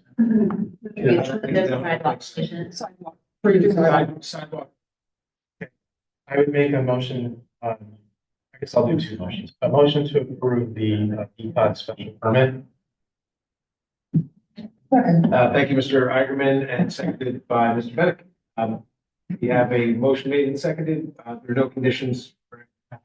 Calling the roll on the motion for a special permit, Mr. Swanton. Yes. Mr. Delotte. Yes. Mr. Bennett. Yeah. Mr. Igerman. Yes. And I vote yes, it's 5 in the affirmative. The ayes have it, motion carries. And then a motion to approve the special permit for nonconformities on 2 conditions. First, that the ridge line on the connector between the new garage and the historic building be lowered by an additional 6 inches. And that the applicant work with the Department of Public Services to repair or update the sidewalk that has necessary. Very good. Do we have we have a motion made with two conditions as stated. Do we have a second? Thank you, Mr. Bennett. A motion made by Mr. Ackerman with two conditions, seconded by Mr. Bennett. Calling the roll, Mr. Swanton. Yes. Mr. Delisle. Yep. Mr. Bennett. Yeah. Mr. Ackerman. Yes. Yes, 5 in the affirmative. The ayes have it. And the motion with two conditions carries. Thank you. Congratulations. Good luck. Thank you. Thank you. Sideways. Good. Okay, moving to our next application. This is the application of JSJO Realty LLC, care of Attorney Lisa Mead, Power LLC. The application property address of 65 Brownfield Street. The applicant seeks all necessary permits, permissions, and approvals for two separate elements of request. A special permit to for a greater than 25% demolition of the exterior walls within the DCOD, the Demolition Control Overlay District, and second, a special permit for properties to construct an addition of 500 square feet, greater than 500 square feet on a non-conforming single-family structure, extending the non-conforming front and rear yard setbacks. Attorney Mead. Thank you, Mr. Chair. For the record, Lisa Mead, Town and Costa 30 Main Street, on behalf of JSJO Realty LLC, and Joel Willett, who's the principal of that, is here with me this evening. And the architect on the project is Eileen Graff, and she is also here. We'll be reviewing the architectural plans. Go to the next slide, please. I also want to say at the outset, we are here for a special permit under the DCOD. And like the last one, the applicant proposes to remove 30.2% of the exterior walls. However, 23.2% of that is the removal of the 1980s addition. That was a great decade, apparently. Only 7% of the original structure. So 23% of the new additions and 7% of the original structure. So Joel proposes to remove the later added addition and construct a new addition on the home opposite Bromfield Street. Joel proposes to remove the existing accessory garage, big shed kind of thing, and construct a new connected garage, thereby moving it away from the lot line to the south. So the lot line that it shares with 67, the garage is like right on the lot, almost up against the house. So we're gonna talk about that. The property is a corner lot and has two front yards. The primary front yard is Chestnut Street, which is clearly the side of the home. And the secondary front yard, which is Bromfield Street, is clearly the front of the home, but because the yardage is bigger on Chestnut Street, that's the primary front yard. The property is non-conforming for lot area, 10,000 square feet, where is required, where we have 6,139. Primary front yard setback is 5.5, where there are 25 feet is required. The secondary front yard setback is 5 feet, rather than the required 25 feet. The rear yard setback is 12.1, where 25 feet is required. That's off of the raised deck off of that right side of the house facing Bromfield. And lot coverage is 25.1%, where 25% is required. And so the applicant will be adding, it's not more than 500 square feet, by the way, it's only 375 square feet of additional living space intersection. We have been before the Historical Commission, which has issued a favorable recommendation to this board, noting that the proposed addition is subordinate to the historic structure and includes restoration of the historical elements in the structure. The proposed work will not create any new nonconformities, but will expand the following existing nonconformities. The rear yard setback currently is 12.1, and it will be reduced to 5 feet. That's because we're attaching the garage to where that deck used to be. As I said, that's currently 1.1 foot from that lot line, which is where the existing garage is. The new garage will be 5 feet away. The addition will also increase lot coverage from 25.1% to 29.5%. Further, the front yard setback, again, this is the Chestnut Street setback, which is 5.5, will be extended down Chestnut Street, but that one-story addition will move away from Chestnut Street area and actually be at 8.4, not the 5.5. When we go over the site plan, you'll see the Chestnut Street And the house don't actually sit at a 90-degree angle, so it moves away down the street. The district data sheets identify the home as being built pre-1840, while the assessors card lists the structure as a contributory resource built in 1850.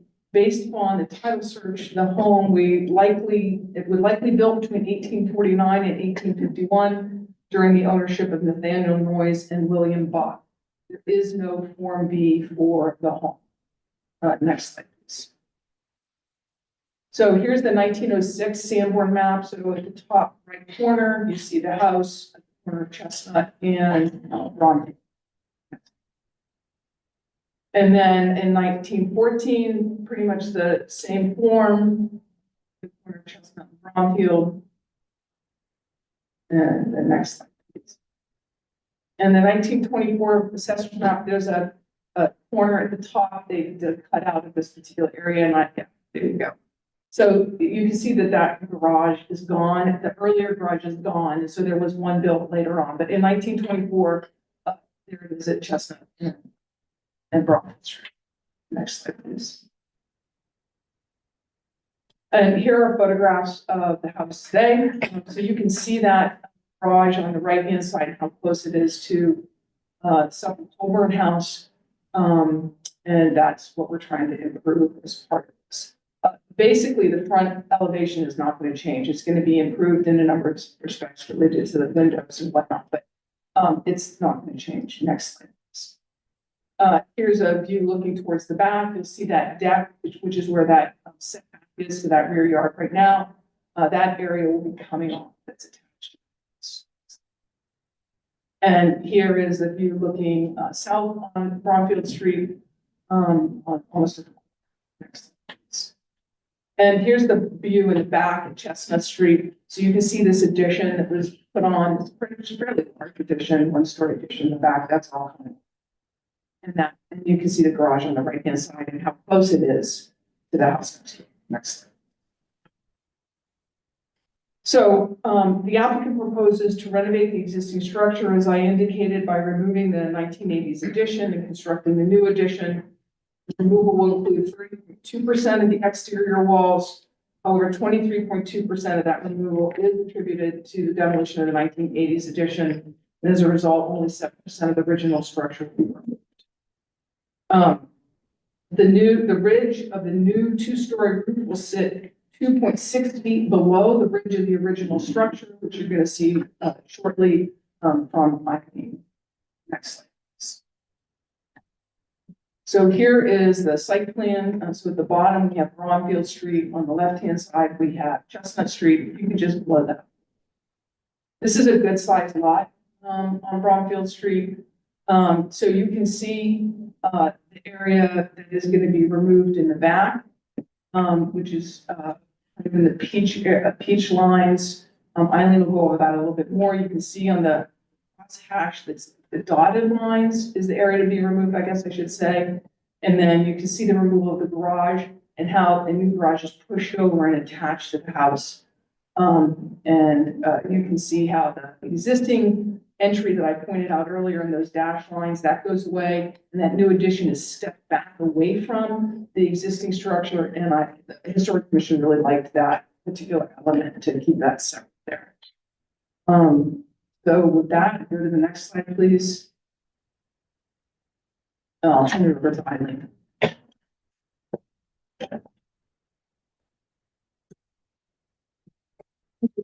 Eileen Graff with Atala Architects. Actually, I'll say Graff Architects has done a rebranding. So I'm seeing this is from still has the Graff Architect. So sorry. So again, this is the demolition calculation sheet and touching on the fact that as Lisa had mentioned, of that 30%, only 7% of it is actually of the historic. Really, as mentioned, it's that 80s addition that we're removing and adding back to what we think is an improvement. So next slide, please. So, beginning with the left side of the sheet, which is showing the existing above and the proposed below. Really, what I'd like to say about this structure is that there is, the way it sits on the property, it sort of has this bit of a pedestal, if you will. There's a mound or a retention wall that lets it sit, what I like to refer to as sort of as an honest home here. And what proposal is and what Joel's proposing is really to restore this pure form and bring back, restore the natural materials, the clapboards, the trim that's on there, and really sort of let it shine again. Replacing the existing windows, there's an assortment of replacement windows on it. And so we're gonna come back with introduce some sort of high quality Marvin windows. The 2/1s are what you're seeing. There's this sort of asymmetrical aspect with this bay that's existing and on the right side, first floor there.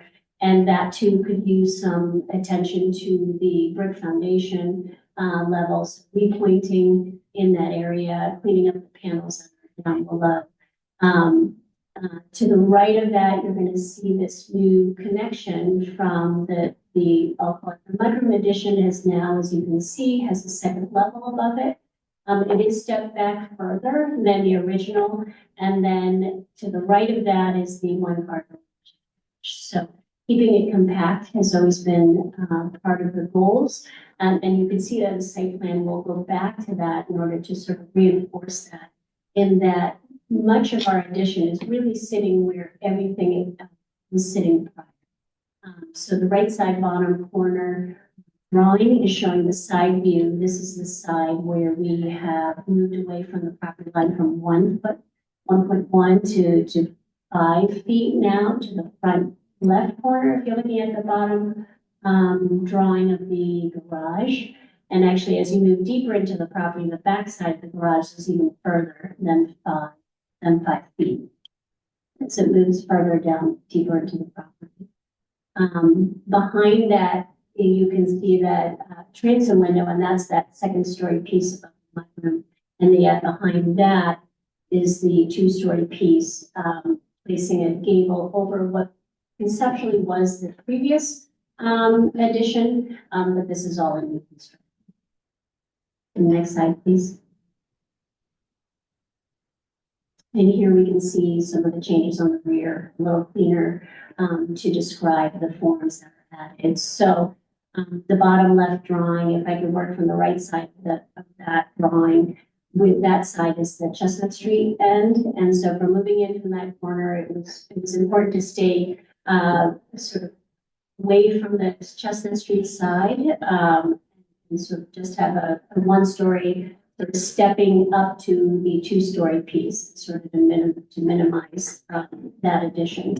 That 2-story piece, then you can see that gable dying into the original. So we're removing the existing skylights that are up on the roof. And that new gable is actually sitting 2.6 feet lower than the existing ridge with that new mudroom connector with that shed roof attaching to it and then to its left garage. You'll also see the fencing going in there and the dotted lines of this suggested stair that's going down to the basement. This is to replace, there's an existing bulkhead where the right side 1-story addition is going. So this is to replace that access to the basement. And with the single car garage, it was really an opportunity to provide access to the basement for storage and an easier way to get down than a bulkhead, bikes or patio furniture, etc. It was just trying to be more practical in that sense, while also providing opportunity for light. So that's why to the lower level. So that's why we created an external stair. And then the last elevation is the Chestnut Street elevation. Here you can see that 1-story piece again, sort of mediating to the 2-story piece behind. Again, the windows are 2/1s. We will continue with cedar clapboards on all the new additions, and then the roof will be architectural shingles as well. The chimneys, to note, those are to be removed and rebuilt in a brick veneer to replicate what exists today. And the next slide, please. So here we have renderings traveling around the building. So this is from the Bromfield side. You can note the side mudroom addition there. One thing to note, there is a mistake in the rendering that there is a valley between the gable of the one-story garage and its connection to the mudroom. Next slide, please.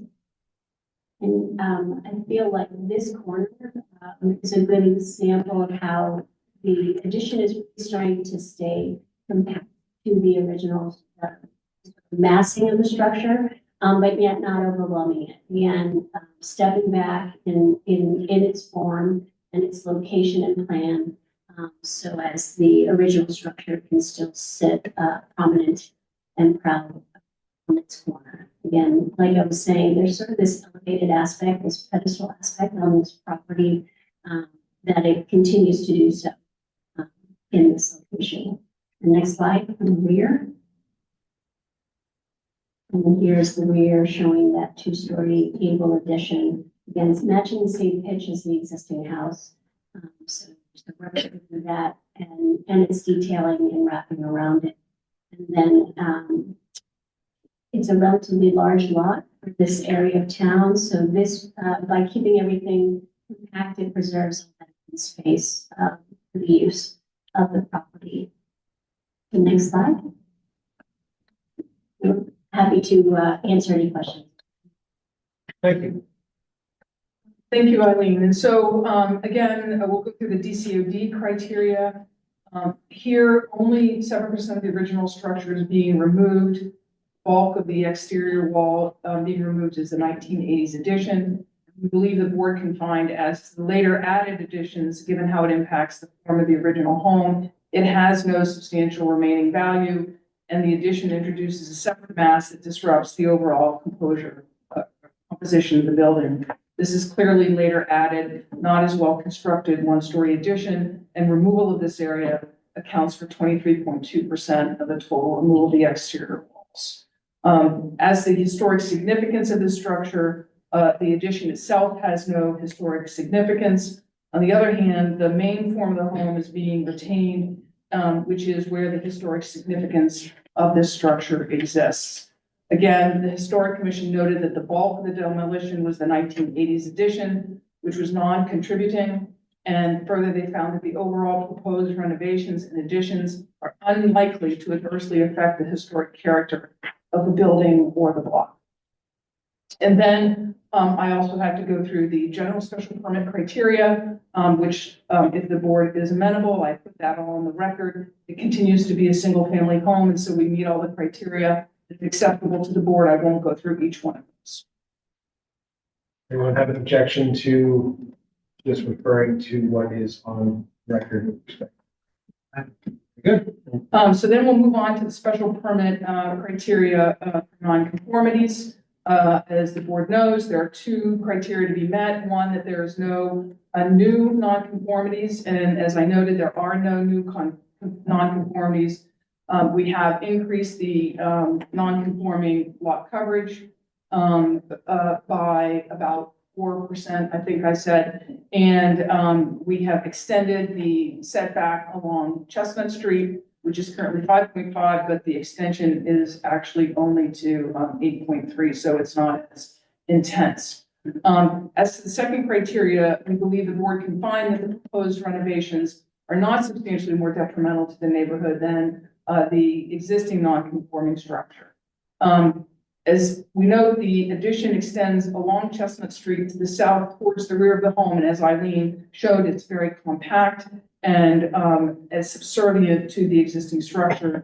The view from both Bromfield and Chestnut are unencumbered by the addition, as you can see from that corner rendering. The attached garage will bring the rear yard setback from 12.1 to 5 feet. However, the current setback is 1.1 feet with that existing garage, so that's actually improved. The reality, once the existing garage is removed, the placement of the newly constructed garage will actually create more space between that and the adjoining structure at 67. The architect, Eileen, has designed the new addition and garage to be set back from the original structure in order to clearly differentiate between the new construction and the historic building. It's also shorter in height, as she described, 2.6 feet lower in the ridge. And as can be seen on my maps, Bromfield Street features an eclectic mix of homes, lot configurations, and lot sizes. Our proposed structure will include a total of 2,398 square feet, of which the 325 odd square feet are the new square feet. If you go to the next slide, please. So just for a comparison, the directly adjacent to the property on Bromfield Street at 70 Bromfield Street includes 3,351 square feet. The applicant's abutting neighbors to the south at 67 includes 2,808 square feet. 69 Bromfield includes 3,633 square feet. 82 Bromfield includes 2,078 square feet. The adjacent property at 1 Chestnut includes 1,260 square feet. And directly across from Chestnut at 63 Bromfield includes 1,972 square feet. So the proposed structure is certainly consistent and not substantially more detrimental to the neighborhood from a size point of view, if you will. You go to the next slide, please.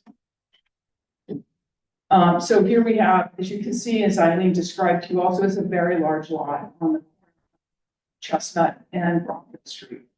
And the properties I described to you in their sizes, this property, the proposed construction is certainly within the realm of the square footage of those surrounding structures. And certainly the existing open space on this property will far exceed that which is to the neighbors, except for the lot at 67, which has a very long backyard, but it's a very narrow lot. And so next slide. So this is 67 Bromfield Street, and this is the next door neighbor. This house is larger. Next slide, please. 69 Bromfield Street, and this is the next house up, the 2 houses up towards High Street. Next. And this is 70 Bromfield Street across the street. Next slide. And 68 Bromfield, this is multifamily on the corner of Bromfield and Prospect. Next slide, please. And 63 Bromfield, this is directly across the street on Chestnut and Bromfield. Next slide. And this is 1 Chestnut, this is the smallest house that I mentioned. Next slide. And this is 6 Chestnut. And this is in the backyard. Next slide. So with that, we believe that we have shown that the board can find that the proposed renovations are not substantially more detrimental to the neighborhood, the existing structure, or non-conforming structure, and that it is certainly not substantially more detrimental to the neighborhood as a whole. And the board can find and grant a special permit. I'm happy to answer any questions. I will tell you that we did receive a letter of support from 67 Bromfield Street. Gus and Mary, who sent in a letter. Very good. Thank you for the presentation. Going to public comment. Wish to speak in connection with the application? Seeing no hands, do we have anyone online who wishes to speak in connection with the application? Seeing no hands online, close public comment. Any questions? Any questions from the board? Seeing no questions from the board, we will close questions and go to deliberations. We're deliberating 2 requests: a special permit for nonconformities under the DCOD, and then a special permit for nonconformities for an addition greater than 500 square feet. Who does anyone wish to start things off? Mr. Schwann. I'm happy to. This one to me is similar to the last one. And then it's the DOCD of greater than 25%, but very little that. Most of it is some of these 1980s buildings. So to me, the DOCD is not that relevant here because they're not really demoing much of the historic building. Just as in the previous one, we just listened to it 20 times. As far as the special permit for nonconformities, the two-pronged test, there are no new non. And, although it is growing from 20,048 to 2,863 square feet, it is a large house to begin with, and that addition is mostly on the back and it's consistent with other houses on the street in the immediate neighborhood. I also really do like the fact that the garage on the right side, which is currently extremely close to the property line, I think what is now going to be 5 feet, which to me is a big improvement. And it's nice that you have strong support from that abutter with a letter of support. Because that's the closest abutter to this project. So for all those reasons, I can support this.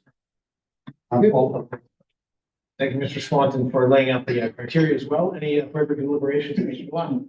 Yeah, I think I can support this also. I do note that the lot coverage is going from 25.1% to almost 30%. So that, that could be close to a new nonconformity, right? But it's not because of math. So it's close for me. It's a little bit interesting. But that being said, I do think that this project is in the same paradigm as the last project, where you have this the 1980s buildings coming off and really not doing too much violence to the story of the house. So I think I'm able to support. Any other deliberations? I agree. I too find this very similar to the last application, and also for the same reasons that Mr. Swanton and Mr. Delisle pointed out, I too can support. Last call for any further deliberations. Closing deliberations, do we have a motion to approve on each of the two requests? And a second. Motion to approve the DCOT special permit. Thank you, Mr. Ackerman, and seconded by Mr. Swanton. Calling the roll, Mr. Swanton. Yes. Mr. Delisle. Yes. Mr. Bennett. Yes. Mr. Ackerman. Yes. Well, yes, it's 5 in the affirmative. The ayes have the motion carries. We have a motion on the second request for special.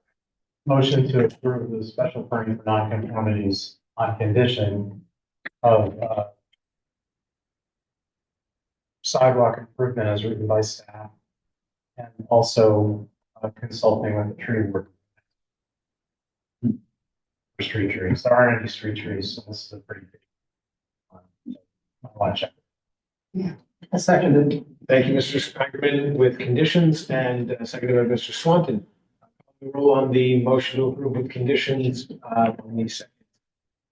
Mr. Swanton. Yes. Mr. Delisle. Yes. Mr. Bennett. Yes. Mr. Ackerman. Yes. And I vote yes, 5 in the affirmative. The ayes have it. Motion carries. Both matters are approved.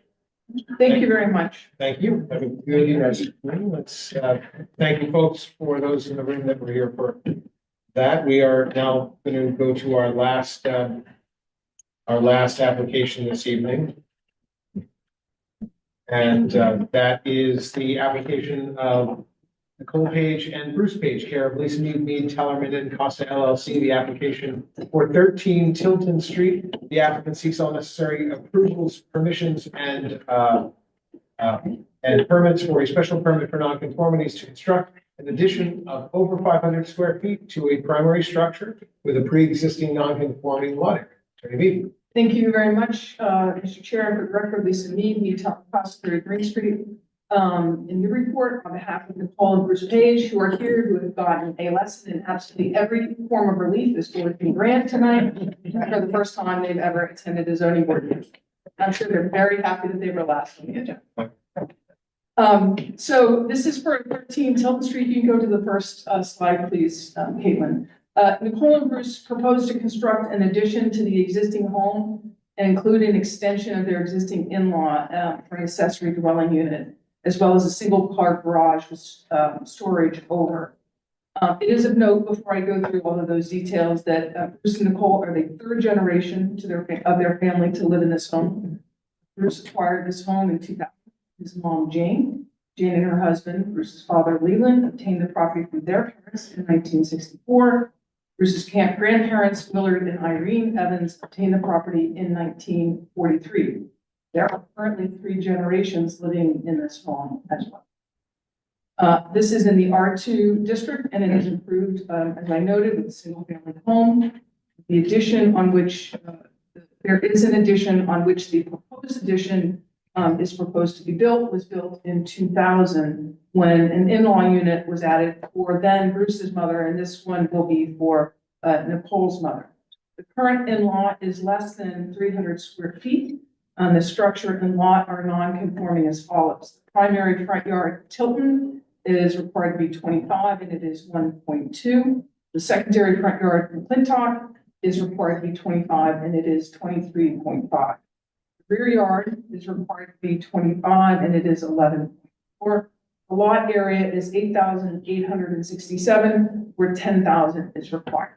We go to the next slide. So here's a view across the street on Tilton. So this is at the front of the house. You see the 1-story addition that was added in 2000 right next to it. And then right next to that is where the proposed addition will be proposed to. Next slide, please. This is the McClintock side of the structure. Nothing is happening on this side. Next slide. This is a view closer to Tilton on McClintock. And so just to give you another house. Next.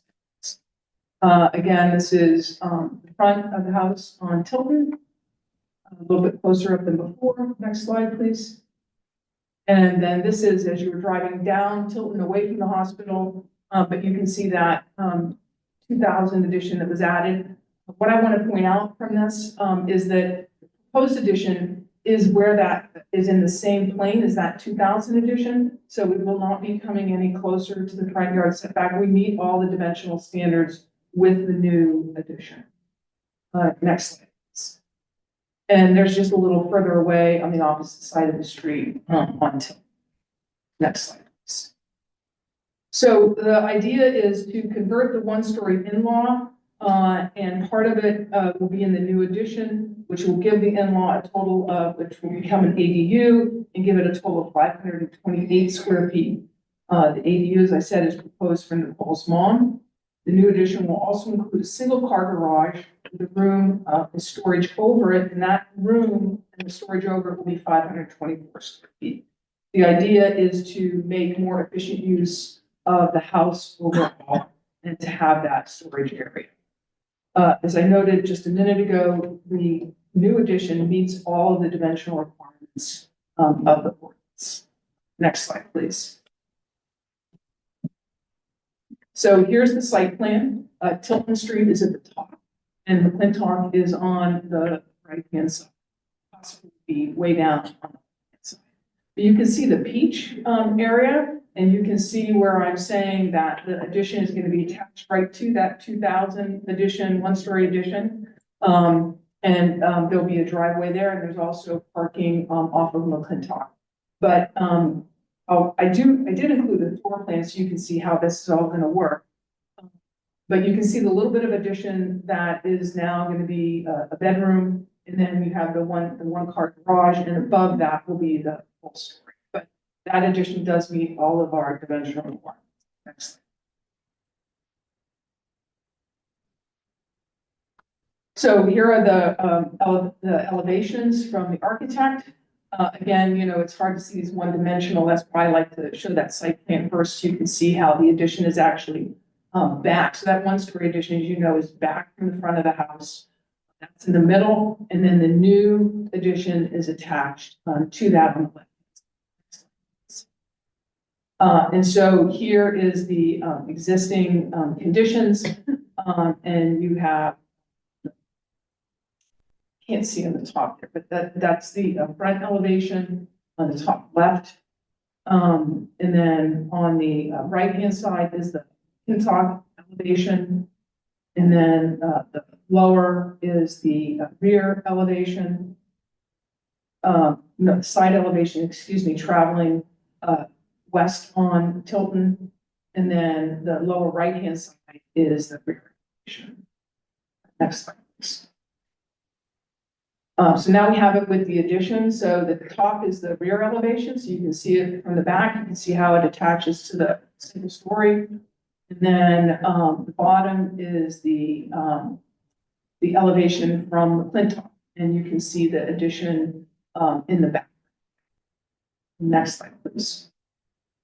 And here we have the front elevation on the top, and you can see how the addition attaches is the first page. And then on the lower is as you're coming down Tilton Street away from next slide, please. So I did include these floor plans just so you get an idea. So on the right is the existing home. On the right of this drawing is the existing home. And then the in-law apartment as it exists today is right there. So you can see there's the deck and then the little in-law apartment that is existing today. And so if you go to the next slide. Again, on the right of the left, you start with the left-hand drawing. On the very right is the existing structure. You see the deck into that existing, the 2000 one-story addition. And then the new addition is on the left-hand side of that drawing. And you see the new bedroom, and then you see the one part beside it. And then on the right-hand drawing, that's the second story, and you can see the storage of the second story, the entrance to that. Next slide, please. So under 9B, the board needs to make two findings. One, that there is no new nonconformities, and in this instance, not only are there no new nonconformities, but the proposed addition meets all the dimensional requirements of the ordinance. The next is that the proposed changes will not be substantially more detrimental to the neighborhood than the existing non-conforming structure, taking into account massing and size and style and things of that nature. First and foremost, as I said, the addition meets all the dimensional requirements of the ordinance. Next, the additional space is adding a bedroom and allowing a more comfortable, albeit still very small ADU. The other additional space is above the garage for storage. The applicants use, as I said, use their home in a more efficient manner with this new addition. The mixture of ranches and two-story colonials along Tilton Street, it makes for an eclectic neighborhood.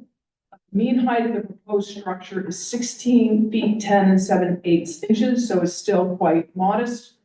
The existing living area of the structure is 1,559 square feet, with the additional 126 feet in the new ADU. And then you have an additional 524, which now classifies because it's heated, a storage space above the garage, would bring the total living area to 2,209 square feet. As compared to the surrounding properties, the proposed structure will neither be the largest nor the smallest in the neighborhood. From a massing point of view, again, there are many two-style homes along Tilton, certainly much larger homes in the rear on Sylvester. Proposed home will be very modest at just under 17 feet in height. And compared to the other homes in the street, certainly it will not be substantially more detrimental. Indeed, the lot coverage on Tilton Street ranges from 11.8% at 16 to 18 Tilton to 33% at 11 Tilton. And the proposed lot coverage for this property is 24.9%, so we meet the lot coverage requirements. I did show a table so that you could see that, in fact, there are a number of lots that have greater massing and have greater lot coverage than what we're proposing in the neighborhood. So we certainly are not substantially more detrimental to the neighborhood, but in fact, rather in line with what exists in the neighborhood. Next slide, please. So here's Tilton, and those are all the homes that we used in the comparison. Our home is at the top on the left in the blue outline. You can see it's a rather large lot. Well, it's large like the one across the street as well. But so that's Tilton Street. Next slide, please. And here's a view of the streetscape of Tilton Street. This is starting down Tilton with your back to the hospital. Next slide. And the purpose of these slides were to show you, the sizes of the homes, but more importantly, the eclectic mixture of the style of homes on Tilton Street. Next slide, please. And you can see some splits, and you've got some extended splits. Next slide, please. You've got some extended capes. Next slide, please. And further down the street, as you're moving down, next slide, please. And another two-story house on Tilton, not this one. Next slide, please. Again, moving down Tilton. Next slide, please.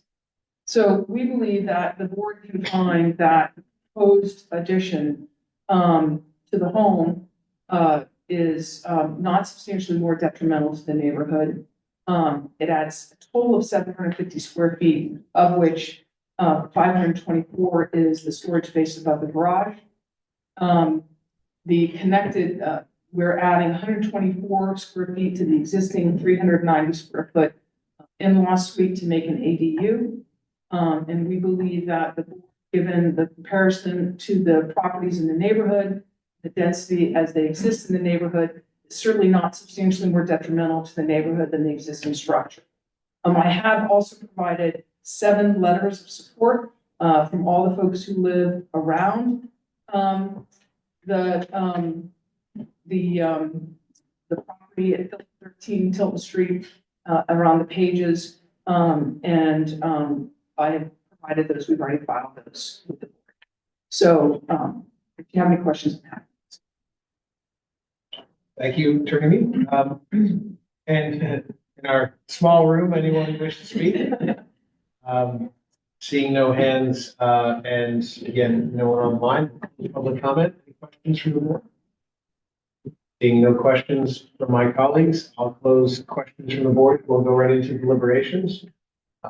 Deliberating again the special permit criteria. Does anyone wish to start? I can start. It's been a long night, so I'll go. Could you show the existing photograph? Those of you from, there's another one taken from part of the way it shows. It's like one of the first.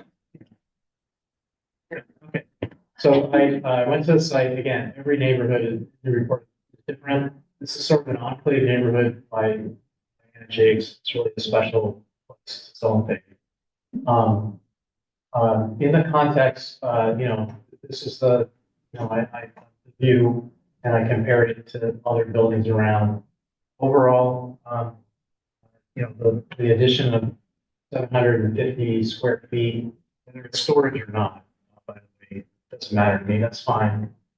Next, if you go to the site plan, showing the coverage, they have, long story short, I think that it's made their case on the coverage. So if you zoom in on that, the change is, to me, not substantially more detrimental.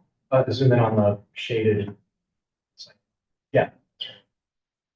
Okay, so, but where I have worry, and in good conscience, I want to push you, I think it is detrimental, is elevation A-2.0. I'll show you what I mean. And,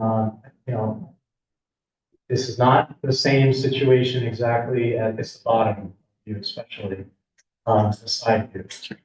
So it's not the same situation. Every lot is different. Neighborhood is different. But the existing outline, what is here is this is the existing outline. Okay, this entire second story, which is for storage. Again, I want to be clear. I don't care if it's storage or part of the ADU. It doesn't matter. To get to the point, it's this mass here is a bridge too far. I really do think, in my conscience, in this neighborhood, that's too much mass. It would be oppressive. You're going from this outline here to this out here, and it's, again, whether it's storage or ADU, I don't care. I would support or, trying to do a dormer. You've heard ad nauseum, like dormers, but I can't vote for this. It's flush. It's just too bulky, bottom line. I have no other problem with this. So, well, I guess I'm going to right into that question. I want to hear.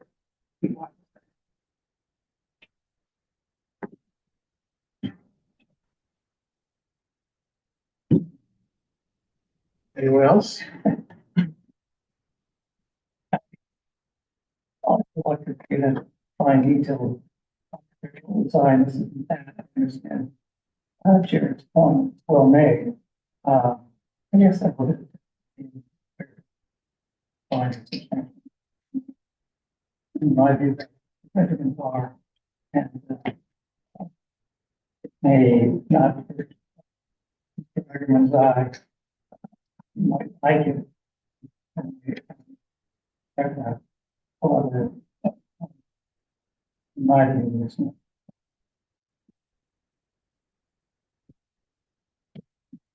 Good.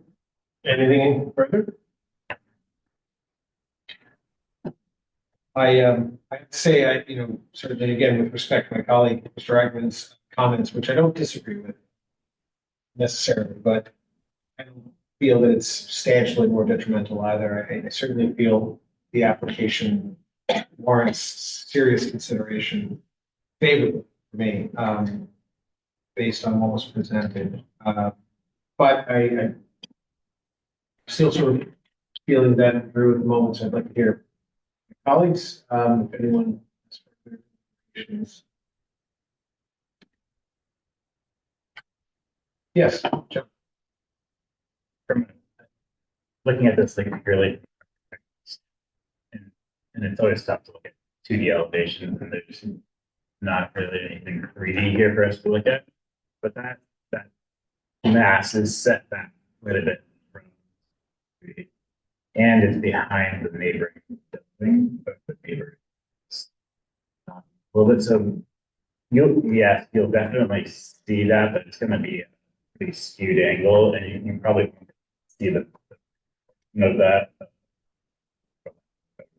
extended dormer. So here, it doesn't bother me as much. I feel like that, it is a slightly strange proportion, but anybody that knows the house or knows a specific time of year, the store, and so I can imagine that space is going to be filled with lots of decoration. Not to say that you guys won't be gone at some point and move on, although I'd be surprised at 3 generations in, but and who knows if somebody else uses that in the future, but there's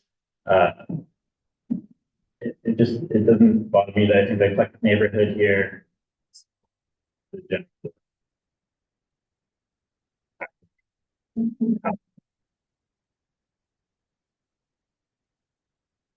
Very good, Mr. Swanton.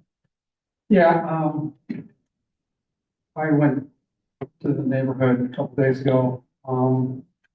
I just went back to it on Google Maps and walked up and down the street.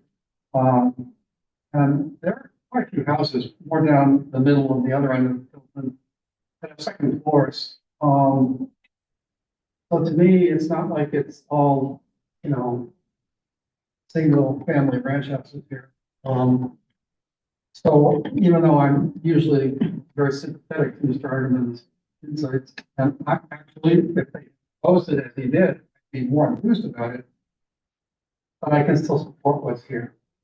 So I'm kind of back for Mr. Hardiman. Very good. Thank you, Mr. Swanton. Any further deliberations? Yes, Mr. Yeah, I think that given that it's almost 30 feet off the street, the proposed garage, and I think that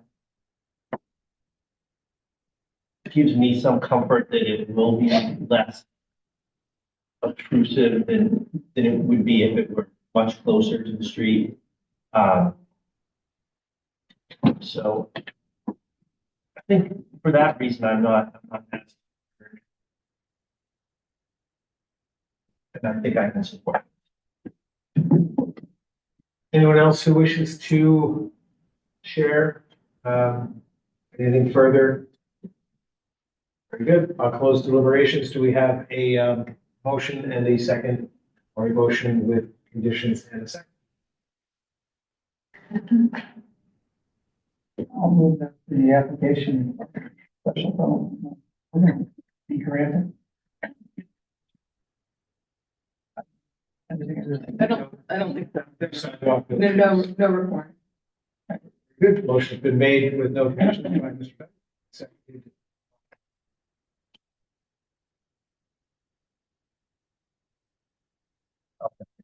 Thank you, Mr. Delisle.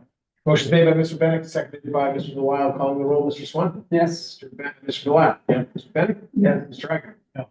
And I vote yes, that is for the affirmative, the ayes have it, and the motion carries. Thank you very much. And good luck to you, and thank you for your patience this evening. Thank you. That concludes our public hearings, leading us to our, we'll close public hearings and go into our business meeting. We have the minutes, from 4/14/2026. I was absent, so I won't have any comments. If they don't have any comments, revisions, I move we approve them. thank you, Mr. Swanton. Motion's made and seconded. All those in favor? Aye. Any opposed? No opposed, abstentions? The ayes have it. Motion carries. The minutes are approved. Thank you, Rich. I don't have any other updates than, just thanking you all for your patience this evening. And, with that, I just wanted to mention Yes. that, Andy put on a note earlier today that maybe somebody from this group would like to kind of get some of the folks. you were. You're following told. And I would just like to say I'd be happy to do it. Here, here. Full endorsement of- on I back. didn't want to just be, Jack.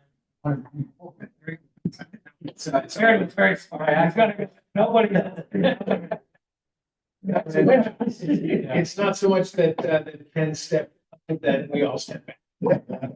So, do we have a motion to adjourn? So moved. Right, all those in favor? Meeting's adjourned. Thank you, guys. Have a great night. Thanks. Not exactly speed zoning, but we got through a lot. I got